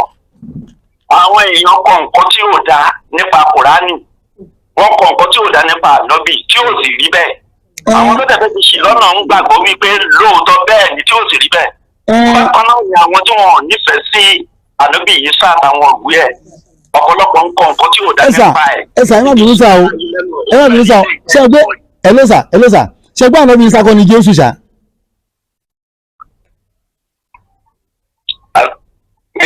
ẹ fi Jésù lẹ̀. Jésù là ń kó sínú Jọ́ọ̀nù ànábì Ìsá kọ́ eléyìí. ẹ rí Jésù ìyá nílò kó tó bá já sí pé ẹ bá kàwé dáadáa wọ́n ń pè ní ọ̀run ló ń pè ní èdè ni wọ́n fi pè yá sọ̀rùn ní èdè Hébérù tó fi pè Kùránì ló pè fún wa ní Ìsá ìgbà tó dé òyìnbó wọ́n aglosáìsì ẹ̀ lájà àwọn èdè tí wọ́n ní wọ́n fi pè ní Jésù kò sí Jésù bẹ́ẹ̀. ẹ ṣeun sà ṣe pé n tí mo sọ ni pé quality àti appellation Jésù yàtọ̀ sí ànábì Ìsá káàtì ẹ̀nà kọ́ orúkọ fún àpẹẹrẹ sí Musa ni Mósè kò sí dáùtù mẹ́ Abraham ni Ibrahim kò sí dáùtù mẹ́ Daniel Daniel kò sí dáùtù mẹ́ now Jésù kọ́ ni Ìsá ibi tí dáùtù wà gangan nìyẹn. ẹ̀yin lẹ́rù bẹ́ẹ̀. ẹ jẹ́ má pẹ̀lẹ́ méjì wá sà. ẹ jẹ́ sọ fún yín. ẹ sà ẹ jẹ́ má pẹ̀lẹ́ kan wá. Kùránì jẹ́ kó yé wa pé ànábì Ìsá kò ń ṣọmọ òun kò ń ṣọmọ Ọlọ́run. Kùránì mi yes. John 3:16 sọ pé Ọlọ́run fi ayé tó bẹ́ẹ̀ gẹ́ ó fi Jésù ọmọ bíbí ẹ̀ kan fún ni ṣé ọmọ bíbí ni Ìsá. ẹlẹ́ẹ̀kejì sà múbọ̀sà ẹlẹ́ẹ̀kejì sà nígbà kan bí ànábì Ìsá ó sọ lórí ọmọ ọ̀tẹ̀ ó jẹ́ṣẹ́ àná ọkọ tí ànábì Ìsá kọ́ ṣe nínú John chapter 2 verse 11 Jésù sọmi lọ sí wáìnì ní iṣẹ́ àkọ́tọ́ kọ́ ṣe lọ́mọ 30 ọdún Kùránì sọ pé Jésù tí mo de tí wáìnì òkú sọ bẹ́ẹ̀ o ìyẹn jẹ́ ìlú nǹkan míì. eléyìí tí ẹ̀ ń wí wọ́n ń pè ní kan ní anthropomorphic expression. Okay. nínú religion. Naam. nínú theology. Naam. àti èkejì orúkọ ẹ̀ sámi anthropomorphic expression àti mutashabihat kọfí nǹkan wí nǹkan. ní sẹ́ǹsì tí wọ́n ohun tó jọba wọn jẹ́ pé lọ́fi kọ́lẹ̀ nìyẹn kò túmọ̀ sí pé kì í ṣàánú bí Ìsá ni Jésù. ẹ gbọ́ mi yé sà. ẹ lọ wo Quran chapter 3 Suratu Ali Imran ní nǹkan bíi láti fast 5 sí fast 7 wípé àwọn ọ̀rọ̀ kan wà tí wọ́n rújú ṣùgbọ́n àwọn tó bá dá fìtí náà lẹ́yìn ìdí ń dálẹ̀ yìí. no ẹ sà dáfíjì náà lẹ sà dáfíjì náà lẹ sà dáfíjì náà lẹ sà dáfíjì náà lẹ gbogbo ayé ló máa gbọ́ àgbàrá dáfíjì náà lẹ sà. àwọn wájú ọ̀rọ̀ ni náà. ẹ jẹ́ n sọ nǹkan kan fún yín wọ́n tọwọ́ bọ Bible suffers interpolation many things ló crept into Bible. àwọn òkè sà. mi nìkan sọ wípé ànábì Ìsá kọ́ ni Jésù. ànábì Ìsá kọ́ ni Jésù sà. nítorí pé nínú àwọn tá a sọ wípé ànígbàgbọ́ yìí ibẹ̀ la ti láti dájú wípé ànábì Ìsá ń bọ̀ tọ́ ànábì Muhammadu ń bọ̀. Báìbù kan sọ pé ànábì Ìsá ń padà bọ̀ àmì Jésù padà bọ̀ jàre. káàkiri èyí tí wọ́n ṣe ní Saudi tí wọ́n ṣe tó tú sí English èyí tí Yusuf Ali tú èyí tí ọ̀pọ̀lọpọ̀ àwọn Muslim scholars tí wọ́n náà wà well grounded tí wọ́n tú síbẹ̀ nígbà tó bá kọ Ìsá Jesus Christ ló tú tó náà. àwọn mistake táwọn ṣe ẹgbẹ́ àwọn náà tún náà sáà sí Christian náà sáwọn ṣe Christian náà ara mistake tó ń ṣe nìyẹn gbà yẹn àwọn lè gbọdọ̀ correct ẹ̀ lẹ́nìí. àwọn Saudi náà ṣe mistake. wọ́n ṣe mistake náà sáà kọ́ ni Christian. ok ẹ̀sà ṣé náà sáà ni Christian gbogbo irrelevant points lẹ́ ń bèrè. kò ń ṣe relevance knowledge ni nígbà tí wọ́n gbé nìyẹn. it is relevant to the point. alùkìtàbì kọ́ ni Christian àti Christian ni wọ́n sínú ẹ̀ nọ̀sán àti Yehudi ní alùkìtàbì kìtàbù ńlá wọn dẹ̀kẹ̀ kò ń ṣe Bíbélì. ẹ fi Bíbélì lẹ̀ ẹ já padà sí Àtàwọ́rà àti Ìnjílì. yíyẹn sìn Ìnjílì lẹ́yìn fẹ́ ẹ bá dẹ̀ rí Ìnjílì tó wà lọ́wọ́ mi wọ́n kọ Ìnjílì sí ẹ̀yin lọ́mọ Ìnjílì mẹ́wàá tó yàtọ̀. John àwọn Ìnjílì tó wà lọ́wọ́ báíbù lábá náà fi kọ́ ni lábá náà fi kọ́ báíbù ni New Testament ni mo nílé èyí tẹ́ kó John 16 yẹn ń sìn verse 12 báíbù ni òun ló wà lọ́wọ́ mi gbẹgbẹ kan lábẹ́ wá kò ń ṣe ìjìnlá báíbù ni o kò ń ṣe ìjìnlá báíbù ni o John ló kọ o Yohana. ọmọ sọ nǹkan fún yín tí ò yẹ yín I read Islamic studies ní university yàtọ̀ sí pé mo lọ sí Monagas so wọ́n sọ fún yín pé àwọn orientalist. ẹ sà ẹ máa tọ́ máa ń yẹ sà ẹ jẹ́ ká mú date kò ń ṣe orí fóònù ṣe tọ́wá jọ jókòó báyìí bá a ṣe bá Khalifa ń bí yín sí ló máa dùn jù yẹn náà fi gbàgbọ́ ẹ jẹ́ ká bá yín lẹ́pẹ̀. wá bá mi lẹ́pẹ̀. Inshallah máa gba nọ́mbà yín so máa gba sí Khalifa náà tí wọ́n máa gba àpá rẹ̀ lẹ́pẹ̀. ibi àbí ẹ̀hẹ́n náà pàdé Ìjẹ̀bú Òde ẹ̀ dáwọ́ ti mú dé tiẹ̀ jẹ́ mi gbọ́ so máa bá wọn bí. Inshallah ó kẹsà sí wàhálà.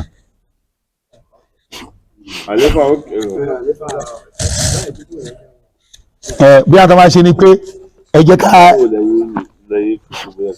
Monday lè máa ráyè. irú ẹnjìníà tó sọ̀rọ̀ ẹlẹ́kọ̀ọ́ sí ẹ̀yìn sọ́dọ̀ làwọn yẹn wà. ní wọn lẹ́kọ̀ọ́. ok àwọn táwọn sọ̀rọ̀ ẹ̀pẹ́ lọ́wọ́. níbi ok. bẹ́ẹ̀ tí wọ́n sábà ṣe ni pé date tẹ́yìn bá mọ date. Monday ní kẹ́ mú fèmí Monday nìkan ni máa ráyè. ìwọ́n mi bá mi wo. Monday nìkan ni máa ráyè Monday nìkan ni máa ráyè.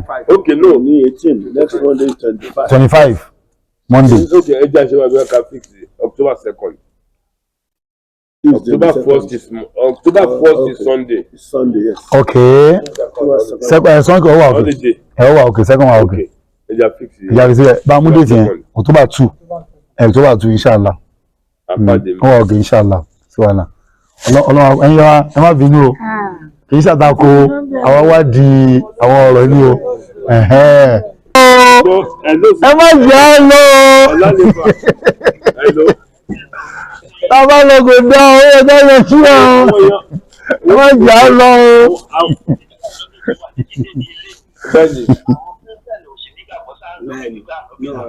Bẹ́ẹ̀ni. Of course, force àwọn. Force anybody. Ọmọ tó wà bẹ́ẹ̀ sà, hello sà. Bẹ́ẹ̀ni. Gbàgbọ́ gbà ànábì Ìsá ní ànábì Ìsá. Ok. Wọ́n nígbàgbọ́ sí bí Ọlọ́run ṣe wà, Ọlọ́run lẹ́ni gbé ìdájọ́ wa lé wọn lórí. Quran chapter 3 verse 84 wà in kazabuka eré ànábì tó bá pè é nírọ́ fàkọ́dínkù síbà rúṣù lómi kọ̀ọ̀kìkà yáàgò bìlìbà yìí náà àwọn òjíṣẹ́ Ọlọ́run tí wọ́n ti wá síwájú tiẹ̀ wọ́n pè wọ́n nírọ́ wọ́n pè Zaburu nírọ́ wọ́n pè àtàwọ́rá nírọ́. Bó ṣe wà látẹ̀tẹ̀kọ́ ṣe nìyẹn. So àwọn orientalist tí wọ́n kọ ọ̀rọ̀ nípa ànábì lọ́nà tí ò dáa nítorí pé wọn ò nífẹ̀ẹ́ ànábì láti fi ṣe àwọn ará ayé lọ́nà. Àwọn Christian tí wọn ò ní àròjinlẹ̀ dáadáa nípa ànábì wọ́n nígbàgbọ́ sí pé nǹkan tí wọ́n kọ yẹn òdodo ni. So bákan náà in similar way làwọn ẹlòmíì náà kọ nípa ohun tí ò dáa nípa ànábì Ìsá àti nípa Bíbélì láti fi ṣe àwọn èèyàn lọ́nà. So ìyẹn ò jẹ́ tuntun. Àwọn aráàlú dájú pé olúwa ló ń sún màdí àpò tí wà fún ìdí ayé. Àlefa, hello sir. Yes sir. Nǹkan tó wà bẹ́ẹ̀ ni pé pẹ̀lú gba àwọn èèyàn náà tó wà bí a ti jọ sọ pé bóyá kákúlì ti ń bí. Hello sir bàbá. Mo ń gbọ́ yín. Ní Quran tí wọ́n bá dárúkọ ànábì Ìsá wọn bírákẹ́tì ẹ̀ lọ́yà pé Saudi gangan ni wọ́n ṣe translation yẹn fúnra wọn wọ́n kọ Jésù Yusuf Ali àwọn ilé ìwádìí wọn náà wọ́n ní làákà ìjọ wọn yẹn lọ. ẹjọ́ pàjẹ́ rí fún yẹ̀kọ̀ sí kò sí wàhálà ń bẹ. On the second ẹ má wọrin àmú. Sọ fún wa débi wípé wọ́n bá délùú kan wọ́n bá pè Mahdi wá sáyé wọ́n bá náwọn ò gbà kọ́ ọ̀bá máa bá yàn kọ́kọ́ bú yẹpẹ ẹbẹ̀ kọ́dà sókè báyìí pé Mahdi dé o àwọn olókùsì lọ́wọ́ àwọn tó sọ wọ́n ti sọ tẹ́rì dé wà fún. ẹ máa mi ẹ jẹ́ kó dé ọ̀n ti tú yẹn ẹ jẹ́ dọ̀n ti tú yẹn ẹ má sì já kúnkún. ìṣe koríko ló bá ń bẹ̀ kọ́ sọ fún pé ṣé o Mahdi dé. Kí ni ẹ já fi sí 12 ẹgbẹ́ kólà ti ń bọ̀ ìkólà náà ti ń bọ̀ àkó títí 9-10 ẹjá bẹ̀rẹ̀ 12 àwọn adé ìfọ́tò inshallah 12 yẹn wà òkè 12 wà òkè ìtàwà ṣe di 2-3 ọmọ padà sẹ́kù river 0-0.